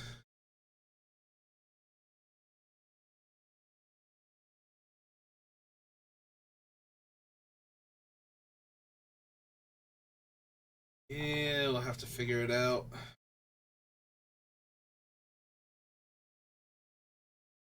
We already have 2 decent ones. Well, 1 decent one and 1 mediocre one before the Doctor is out. In the like the Honden, I consider decent. The Sanctum is kind of mediocre when it's the only one in play, because then I get to draw 1 card and discard 1 card, so I'm looting every turn.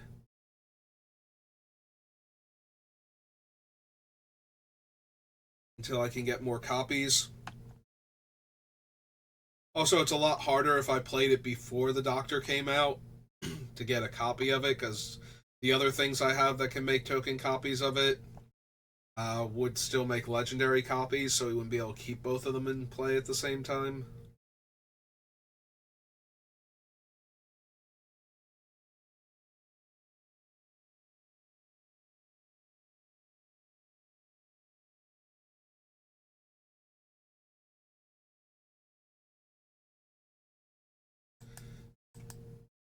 Actually, like, take Thran Dynamo off the list. Yeah. I went up here to cut it, and I never actually went onto the list and cut it. Okay.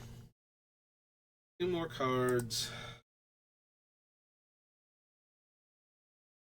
London, Top, Doubling Season, Hour of Reckoning, Active Negation, Idyllic Tutor, Tezzeret.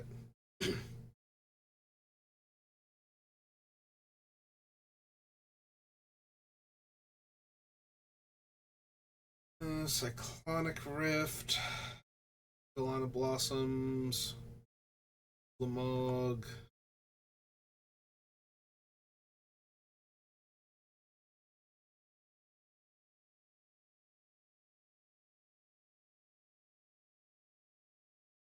I don't know, maybe I don't need the Convoke Wrath, because I did cut that out of the Doctor and Ian build.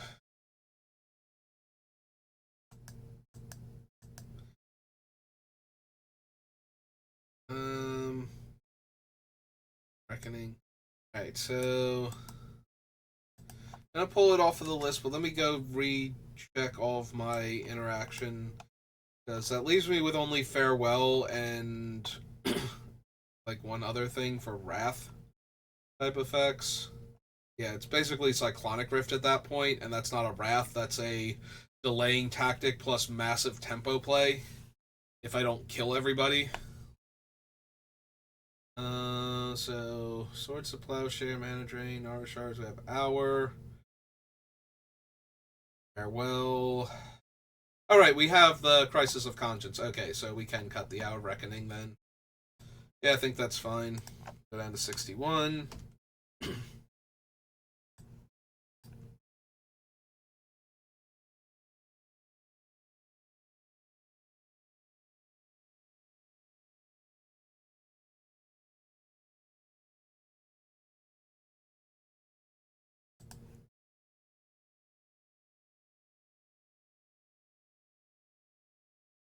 Anything I really don't need at all on this list.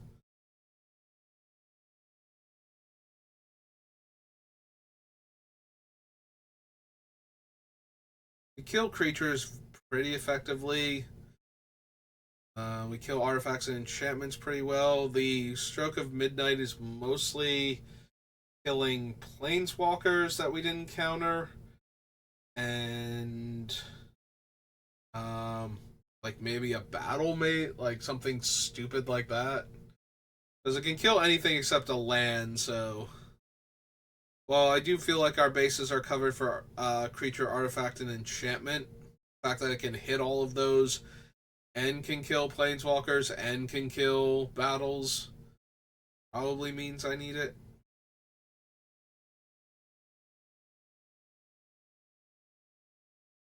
Alright. What else can we cut? What is our last card? Absolutely has to come out of here.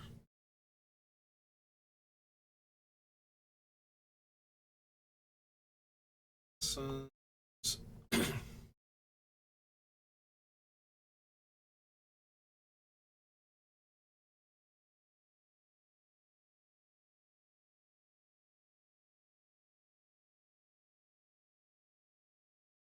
Yep, nope. I'm looking at all of these things, trying to figure out which one I really don't need. We're kind of at the point where I need/want all of them. Yeah, I do think this is a Jeweled Lotus deck. If you have one, put it in, because the faster you get the Doctor down, the more likely you are to be able to copy your other early accelerants, and that will allow you to have enough mana in the mid to late game to, like, recast the Doctor when he dies. Anything along those lines, so. I do think that's what I want. Like, I do want that card in here, whereas I don't normally run Jeweled Lotus in my commander decks unless they're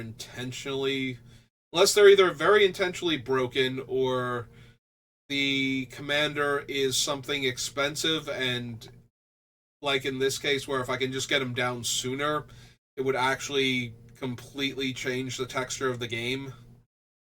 Like sometimes they're really expensive and you get them down and it's like, okay, they're in play now, but A, they're probably not long for this world, and B, you don't really have the other resources necessary to capitalize on that.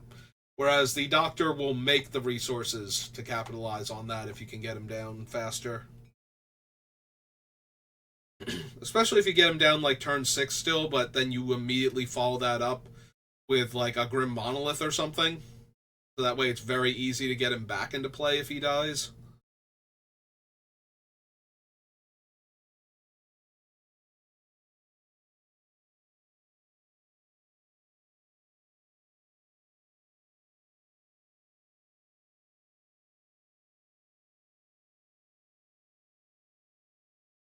I keep those.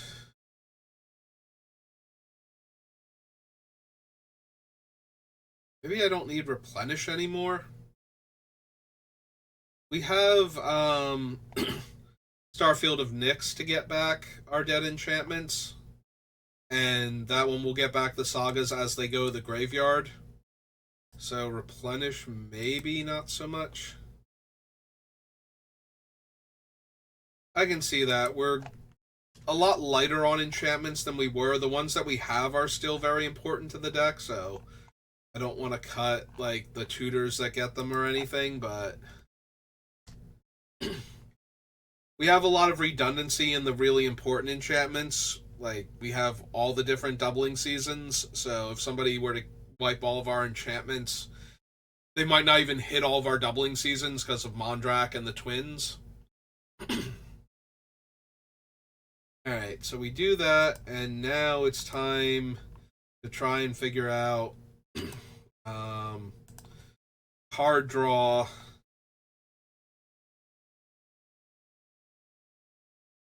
I wonder if this would be better on Scryfall for what I'm about to try and do. So we're white, we're blue, we're green.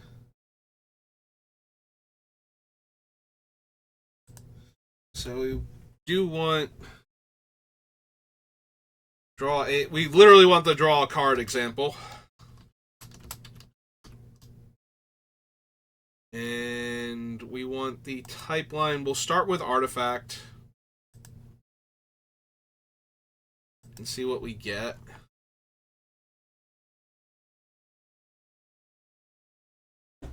We want something repeatable and cheap. So we're looking for stuff that either we play it and then we get to keep drawing cards afterwards, or it's a very low mana investment to draw a card each turn. So ones that sacrifice themselves are not it. Ones that take time to build up are not it. Or otherwise have a one-shot effect to draw a card. We don't make enough creatures fast enough for buying of Thassa. The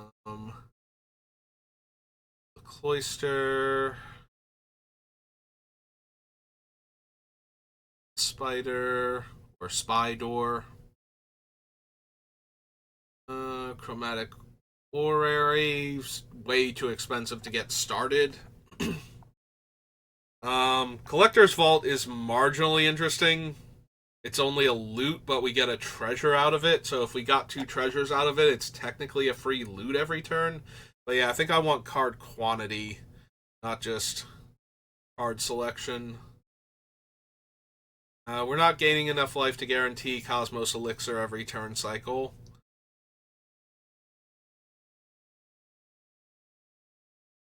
Have the dragons for that. Don't have enough basic lands to guarantee the Atlas would work.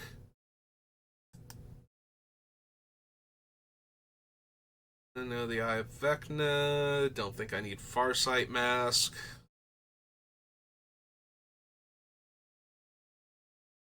No.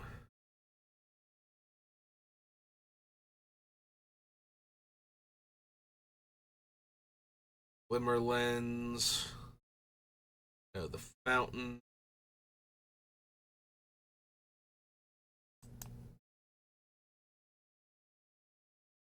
No. I don't want to give our opponents stuff. That requires it to be sacrificed.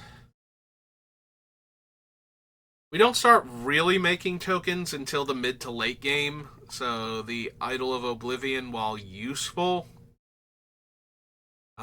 doesn't have, like, I could still see running it if I can't find better options, but I don't think that's one of the ones I want. Like, Riss is much better at making tokens early, to the point where I could use this. Like, he could make a token, you could play him on turn 1, play this turn 2, turn 3, make a token and draw a card. So it runs in his deck, and it works very well because of things like that, so. Codex, no. Because it's going to be 2 tap, draw a card. I have all my sources, and it's 5 mana to cast initially, so don't think so.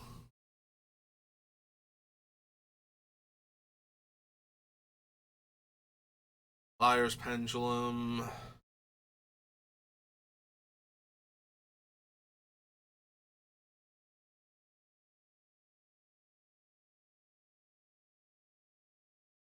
H counter.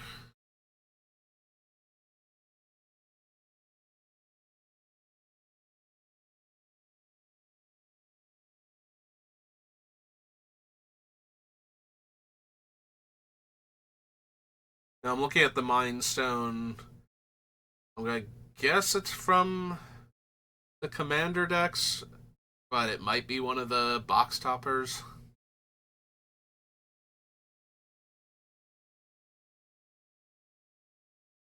Maybe I just need something like Mind's Eye.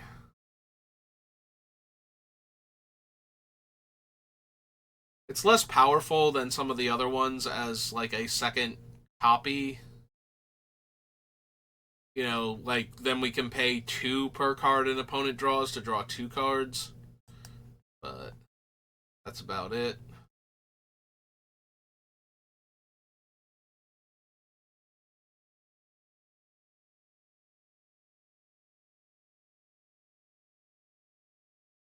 You control dies, scry 1, put an oil counter on it, remove 2 oil counters, draw a card. No.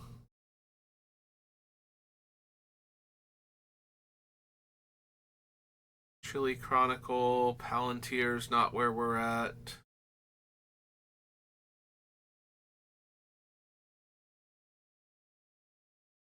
Pickaxe.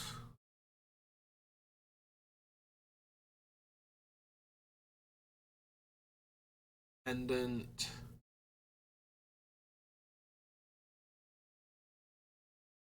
File's too hard to set up with this deck, I think. Tune Dispenser, no.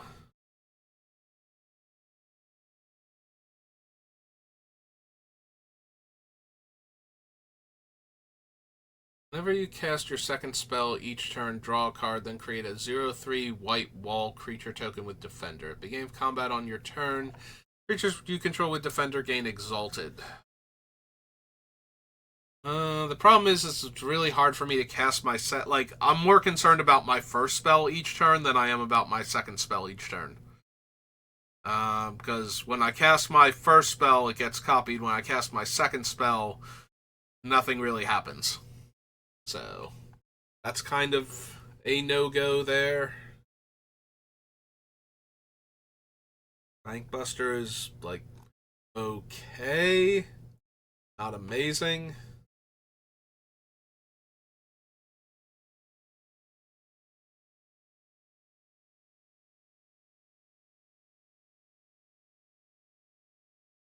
Scroll's not doing it. Have the Crucible anymore for the Sundial, and I'd probably be better off with the Mind's Eye at that point over the Sundial.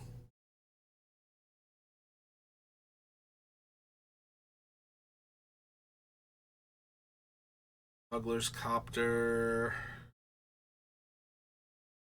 My opponent's drawing. Oh, there we go. Just pay 4 life to draw a card every turn. That'll work. Or 5 mana. Staff of Nin is one of the better options. Enters the battlefield, create a 1/1 white spirit creature token. Whenever you create 1 or more creature tokens, put a counter on it. Remove a counter from the staff to draw a card.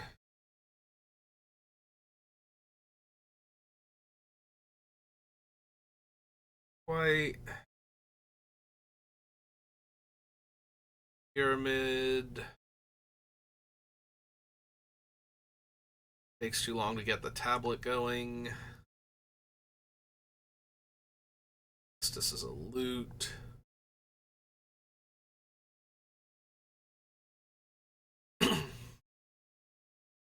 Oh, there we go. Let's just get 2 copies of the One Ring going. Especially since I cut Chisei and Clock Spinning. So I can't get rid of the counters if I need to.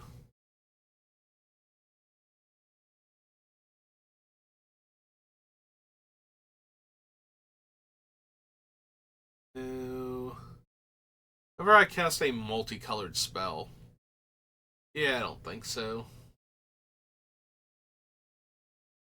Treasure map.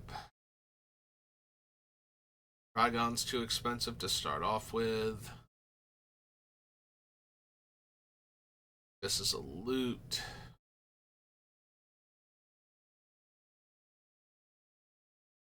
I don't have enough creature type overlap for Vanquisher's Banner.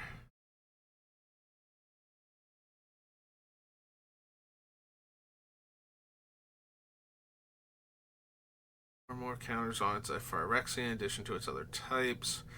Whenever a creature you control dies, put a counter on it, then draw a card if it has 7 or more counters on it. If you don't, scry one. Wedding Ring, Wizard's Rockets. Yeah, no, it looks like our best options are like Mind Stone or Mind's Eye and Staff of Nin. I was kind of hoping for like cheaper stuff. Alright, hang on. Go back over here. Got rid of all of my stuff. So white, blue, green. Draw a card. Now we want the type line to be enchantment.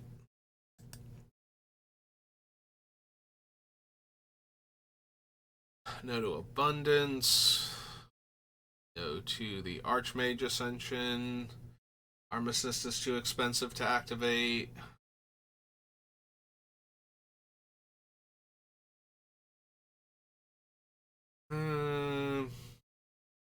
Like Bounty of the Luxa is kind of okay, but not great. It's cheaper to do, but you only get an extra card every other turn, and then you get extra mana on those turns where you're not getting the card, and I think I just want the card.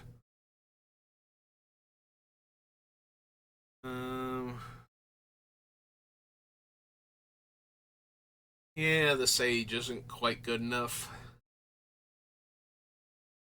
I get to draw... if you control a red permanent and a... oh, no. If you control red or a green permanent, draw a card, then discard a card. Control both, draw 2 cards, and discard a card. Yeah, not quite there. The Clan Crafter.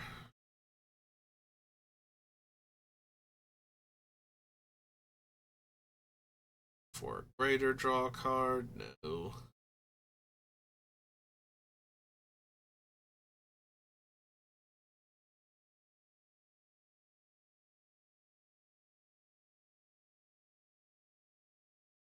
Whenever enchant player is attacked, I draw a card. Each opponent attacking that player does the same. Still requires me to have creatures to attack with.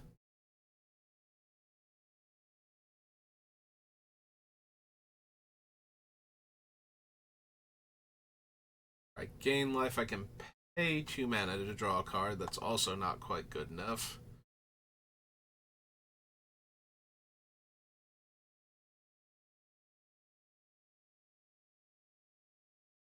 Blossoms. Elemental Bond. No. Enchantress's Presence. Had another creature enter the battlefield under your control last turn, draw a card. No, I would need more ways to flash in stuff. That to work. Attacks me or a planeswalker I control with 1 or more creatures, I draw a card. Sack a land, draw a card. Exile up to X target creatures for each of those cards. Its owner may play it for as long as it remains exiled, and yeah, I don't think so. Family's Favor, no. No. Beginning of your pre-combat main phase, draw a card. It has Vanishing 4. I don't have ways to add counters to it, so...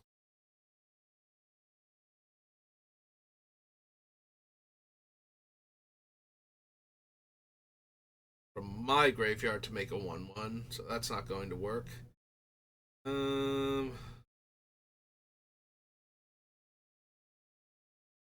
Yeah, Uprising doesn't work. Glorious Sunrise I can't trigger consistently. Guardian Project, I don't have a ton of creatures in the first place. And it's not going to work with the tokens, obviously. I don't have the gates for Guild Summit. Cantrips. Have that one. When I draw a card, I may put a counter on it and remove counters to make a 4/4 flyer. Nope. Whenever one of your opponents plays a green spell, you draw a card. We have that one and like the one that has black cards going to the graveyard to let me draw, and it's just like, do I want either of those? Those be good enough? Into Deep, no. Inventive Iteration, no. Has lifelink and indestructible as long as you control at least 3 other enchantments. Whenever another enchantment enters the battlefield under your control, draw a card. Yeah, I don't think so. It's the front side. Enters the battlefield. Search your library for an aura, god, or demigod. Yep, not really what I'm trying to do here.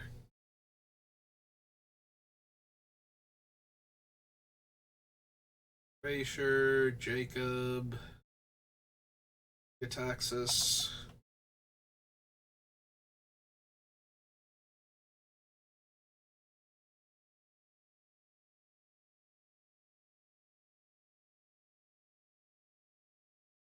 No, none of these are working.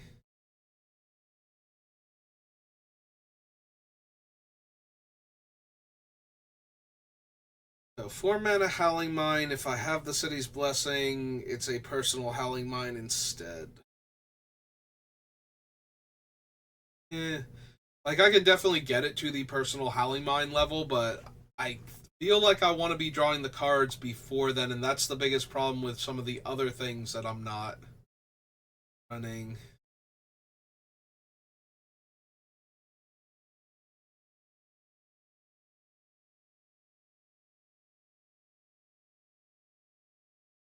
This counter draw card? No. Floor counter on Mind Unbound. Draw a card for each floor counter.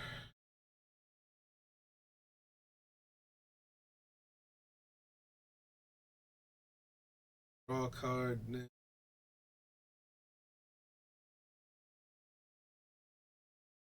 Yeah, chapter 2 is draw a card, create a food. Still not quite good enough, though. Moon of the Sea, Ophidian Eye, Oracle's Insight. Instinct, no.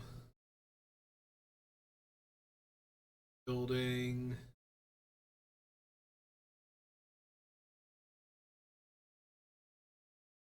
Primitive Etchings isn't quite good enough. I draw a card if I control a creature with the greatest power. Otherwise, put a 1/1 counter on target creature I control. Yeah, until I have Ulamog down, I probably don't consistently have the largest creature in play. No.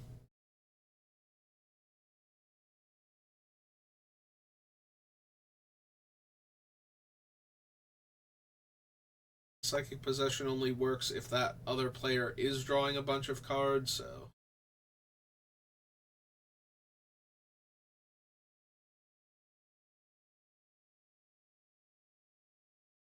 I'm not really inclined to Rhystic Study here.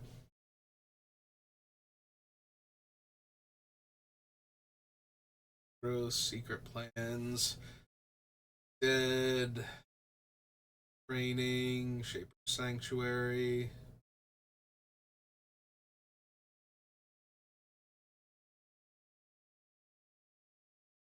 Splendor. Unfortunately, I'm not really the life gain deck, so. Draw a card for each opponent who drew 2 or more cards this turn. Create a treasure token for each opponent who has more lands than you do. Or who play 2 or more. I'm sorry, who play 2 or more lands this turn.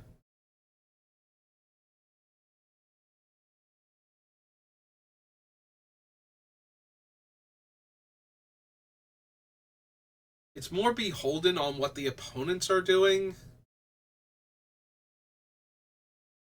but it's cheap enough that maybe I want to consider it. It's also an enchantment for the Eidolon Blossoms to trigger off of, so it's that.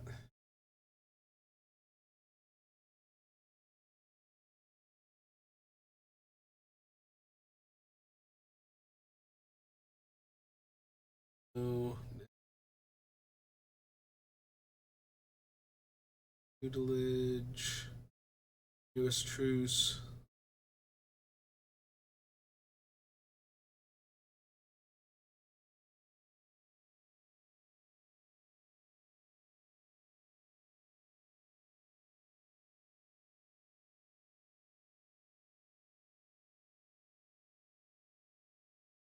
If I control an artifact, create a 1/1. Whenever one or more artifact creatures deal combat damage to it. Alright, not exactly the thing I'm looking for.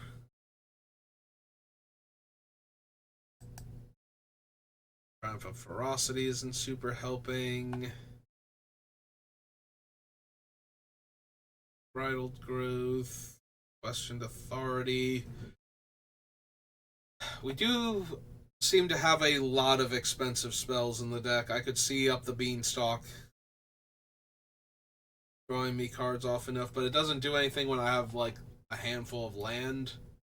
I would prefer that lets me draw 2 cards once, so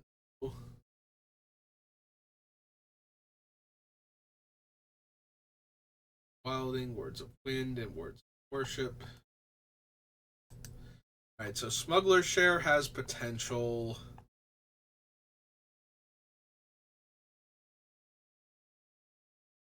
We have the 2 more expensive artifacts, which a little bit on the frustrating side. In theory, we could try cards like Inheritance and not Inheritance, sorry. Inheritance was above it. Or next to it rather, Insight and the green one that affects black cards going to the graveyard, Compost.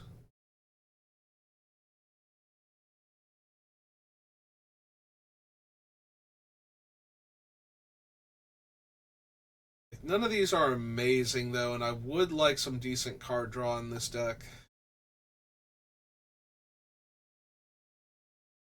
But all of them seem to be contingent on either the opponent's doing stuff for us to let us draw cards, or they're not in the right cost range for us. Alright, back to here again. Let's try creatures real quick. Just to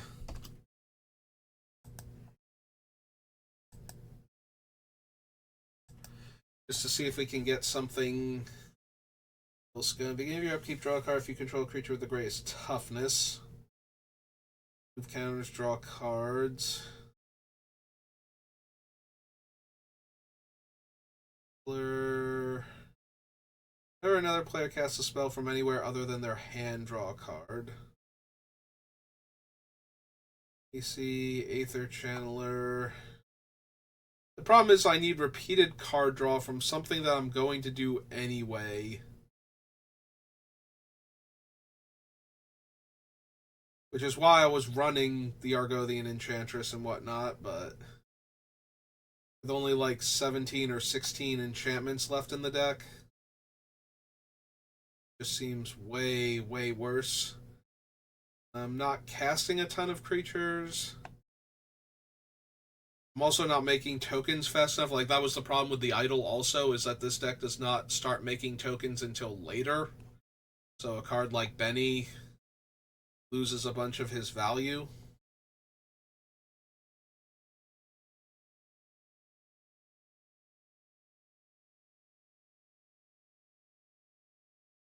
Cast a creature spell, draw a card.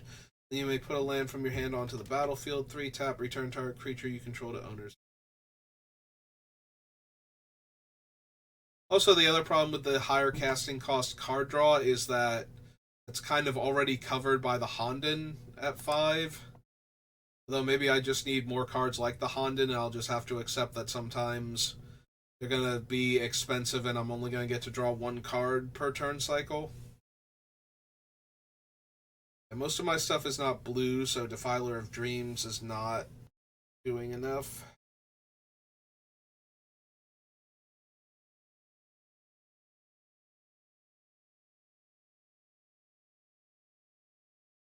No.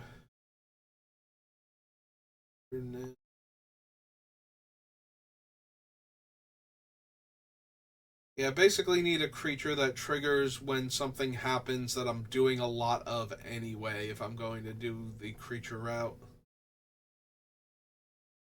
A virtuous roll whenever enchant creature you control deals combat damage to a player, draw a card.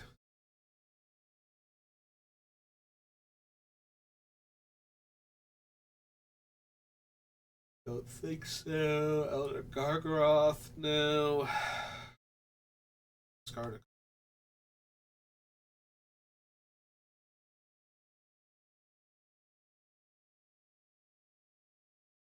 draw a card. Archivist lets me draw cards, but only once per turn. Player finishes. Oh, right. Players have to vote in the same way I do in order to draw cards. Draw a card from your hand face down. It becomes cold.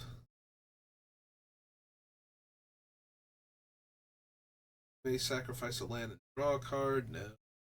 Not proliferating enough. Adya Seer can only hit lands. Mastermind is okay if my opponents are drawing cards. Kind of falls into the same category as like the Smuggler's Share and whatnot. I need my opponents to be doing the thing in order for me to do the thing.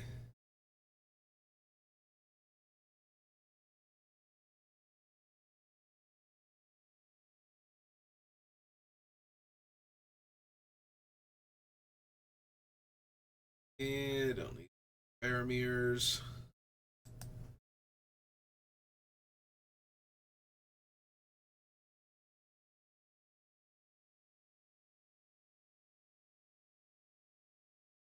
Alliance. For another creature enters the battlefield under your control, choose one that hasn't been chosen this turn. At 3 green, put a 1/1 counter on each creature you control, scry 2, draw. Yeah, I don't think so.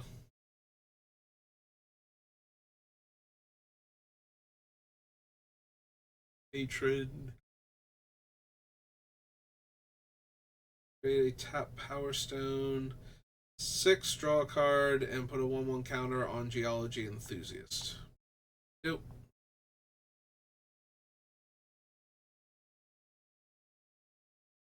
No. Goldberry anymore because I don't need her.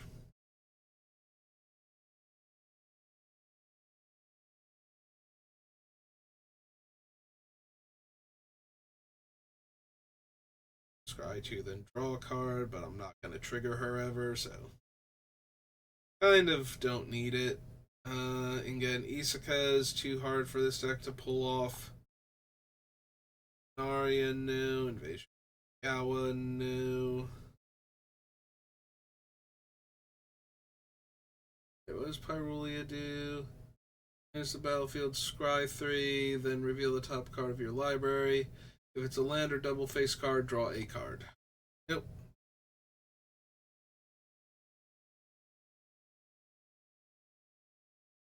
Spear is a bit too mana intensive.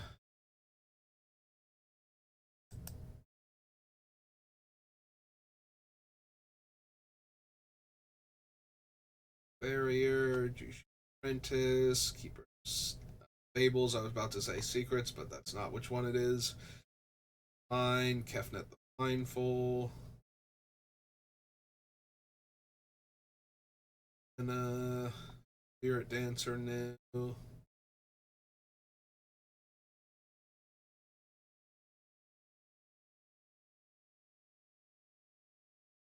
Wayne. Can't really do Utzel.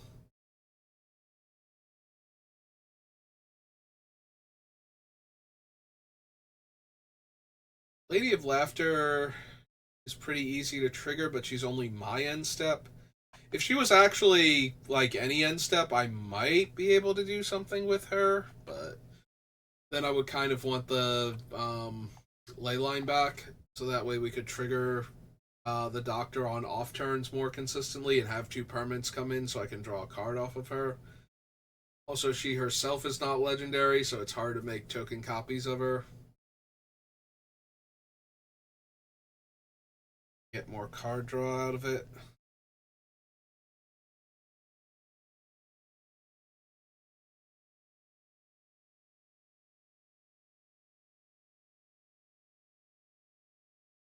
Have the artifact creatures for Lowbeck.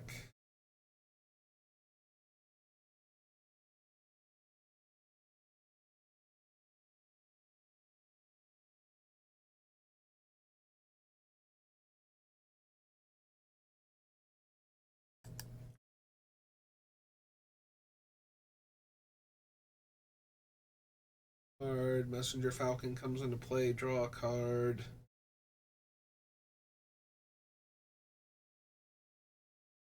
Yeah, everything is either a one shot or not the mana range I'm looking for, or has a requirement that the deck doesn't meet. So, don't think we're going to be able to use any of these particular cards to do what I want to do. So we're back on the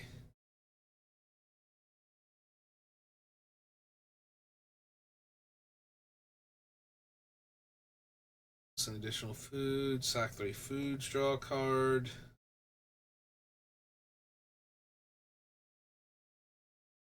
Yeah, I don't make quite enough tokens for Peregrine, like individually. Like I might make a bunch of tokens in a turn, but Peregrine needs me to make a token with one effect, then make a token with another effect in order to draw cards.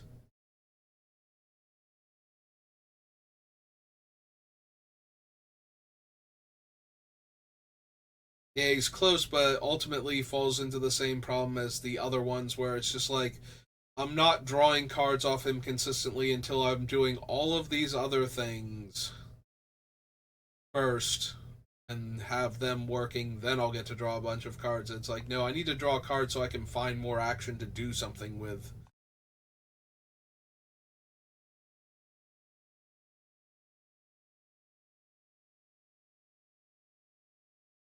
The last thing I want to do is put a card into this deck to help me draw cards that is a terrible top deck when I need more cards. Like, by itself does not do anything I'm looking for. Ugh. I'm still a bit run down from this week, and staring at these cards is kind of draining me now, but I want to keep going because we're at 2 hours and 22 minutes, so I'd like to finish this. So that way I did something this week. As you know, I kind of promised that I was going to do a Romana the second build, and I want to move on to the next thing, like do something from Lost Caverns now that it's come out, but first things first, I wanted to finish this up. So, kind of trying to power through it.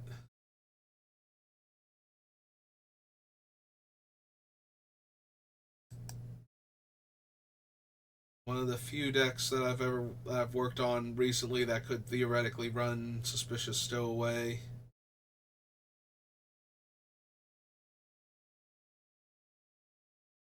I do not recognize Tedious. I have no idea what set this is from. Creature you control with reach attacks, untap it, and it can't be blocked. Oh, is this Dalzim, but as a regular Magic the Gathering card? Yeah, that's what it is. That's why I don't recognize him. Okay. Adiova's okay, but not amazing. Whenever a player draws their second card during their turn, I draw a card. Whenever a player casts their second spell during their turn, you create a 2/2 knight. Yeah, the fact that it has to be on their turn is kind of frustrating. Um, because a lot of players will draw a few extra cards with an instant on somebody else's turn to circumvent that, so.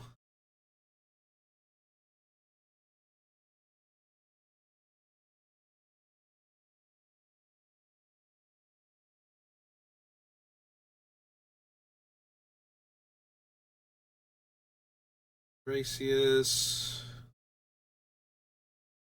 Kana, no. Toothy. Ectophile.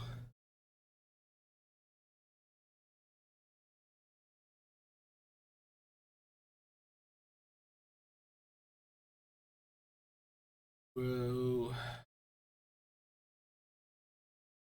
Wall of Blossoms. Wall of Mulch. No. Yeah, it looks like my best options then.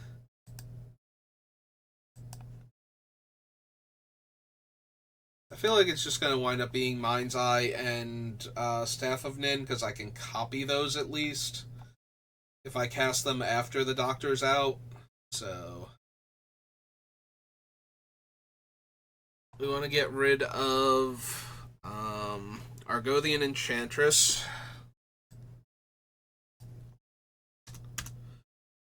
And we want to get rid of not the Eidolon, Sithis. So get rid of those two. We come back up and we need to go to Mirrodin first. Or Mind's Eye.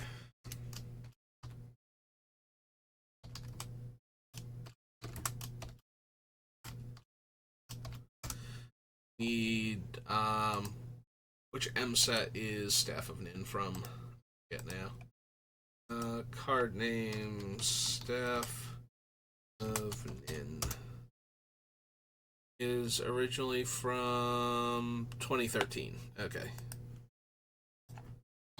Yeah, I was hoping for card draw that was cheaper, but I kind of need it to keep giving me card draw over several turns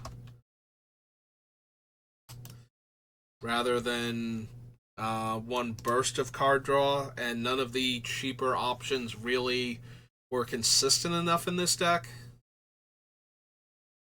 So, better to have a more expensive card draw spell that will get me some extra cards every turn than a cheaper one that won't consistently get me cards. Alright, that just leaves the mana base, which, one second, let me pull up Ian. I need to go into the files, and for some reason when I do that, it likes to show, well, I know why it likes to show, but just to make sure I can get in there without showing off anything, because it's connected to my email address, so sometimes it likes to show that and not like my my secondary email address that I use for like streaming and stuff. So, I feel like the lands are going to be very similar, and I'm going to want here. Need to start from up here though, and then go down. So Savannah, Tropical Island, Tundra, Ancient Tomb probably still needs to stay in. We're a lot lower on enchantment, so the Sanctum, I think, loses a lot of its value. Verge stays. All the fetches stay. Sanctuary goes, because we cut all the stuff that cared about that. Chancery goes. Growth Chamber goes. Leave the shocks in. Seaside Citadel. We don't draw a ton of cards, except when we occasionally do, so Reliquary Tower is kind of hit or miss in this deck. If I need more...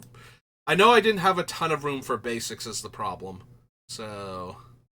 Oh, right. The Canopy and Prairie Stream versus Farmland and Scattered Groves. This one is less mana intensive than the other one. I think we can cut the ones that occasionally come into play untapped and keep the ones that I can cycle if I need to. For, to get a non-land card. Rimewood Falls stays because of Search for Glory and to be the counterpoint to the other two. Boseiju can stay. Spar's Headquarters, Heliod's Generosity, Command Tower. Nesting Grounds has lost some of its oomph.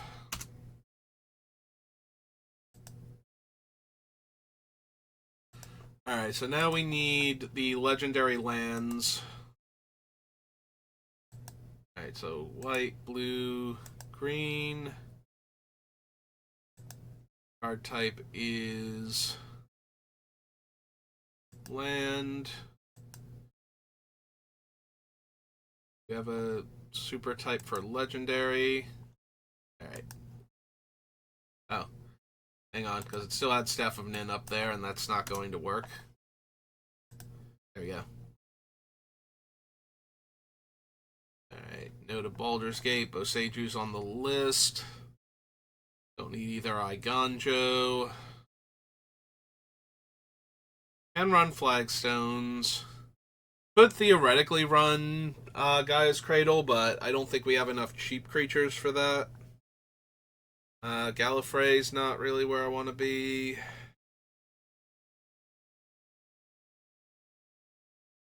Can't run Caracas.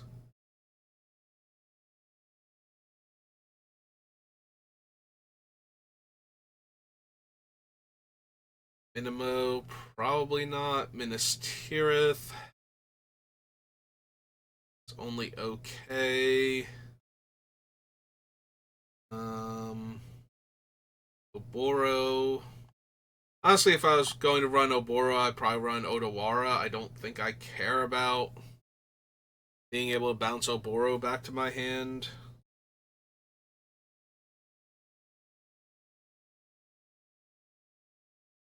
We could run Okina because it does go infinite with what's her name to pump power on my legendary creatures.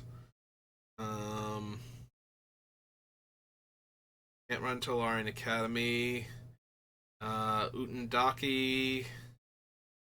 Not really where I want to be. Oh, wait, is Jurassic Park a land? I forgot that. But I don't have dinosaurs, so that's not going to work. Alright.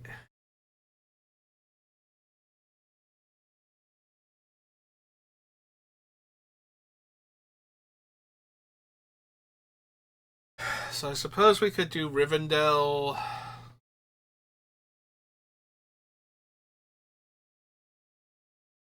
Like Rivendell. I don't know that Minas Tirith is going to come into play tapped some amount of the time.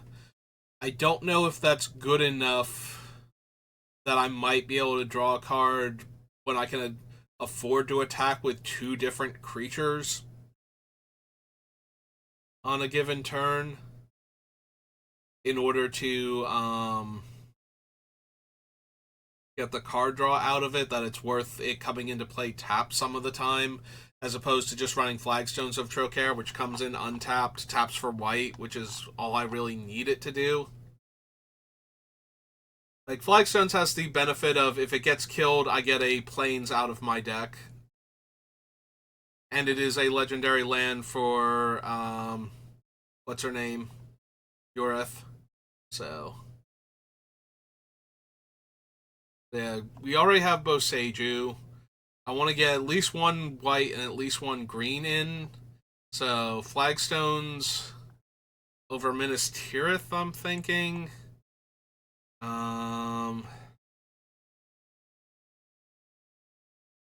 Rivendell also needs me to have a legendary creature in play in order to scry with it.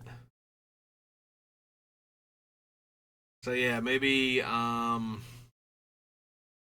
Oboru, or I'm sorry, not Oboru. Odawara has the benefit of I can do a spell thing with it where I bounce a card. And I have enough legendaries in the deck where it's probably going to be cheap, even if the copies aren't legendary.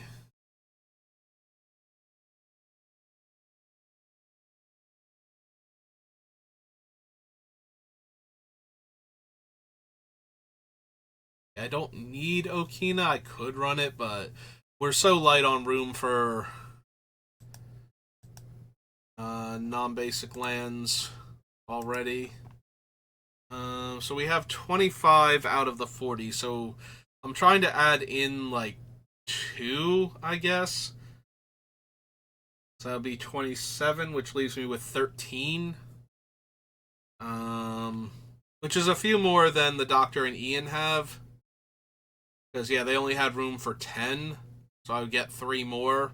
So 5, 5, and 3 probably.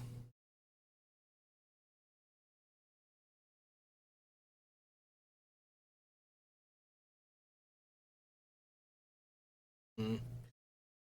Alright, so we do Time Spiral.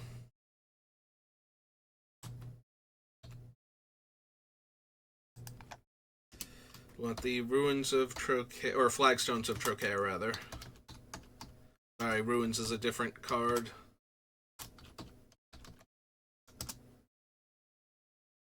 Then, do we want Odawara, Oboru, or I guess Minimo? Like, the problem is a lot of my legendary creatures don't have tap-activated abilities. Although, Romana does. Romana actually does. No, we want Minimo. Never mind. Oops. Well, fortunately, that's in safe mode. I did click on the wrong thing. So, yeah, I'm sorry. We want, Minimo. So, Champions of Kamigawa.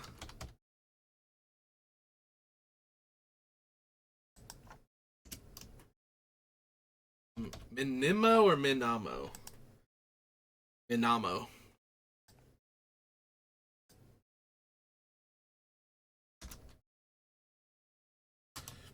School at Water's Edge. Alright.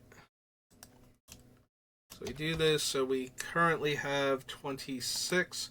There aren't any at the bottom, right? Like, I don't have any on the... Here. I don't know why I'm going that way if I want to see what's on the bottom. Make this even faster. Okay, so the first one is Command Tower. So we have 26, so we have room for 14 lands.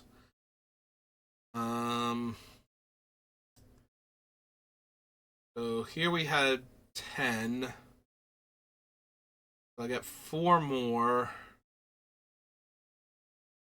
I do still think we want, like, this. Like, we do want them to be snow-covered. For, what's its name? Search for Glory purposes. So 26, 14, 4 more. So definitely 1, 1, and 1.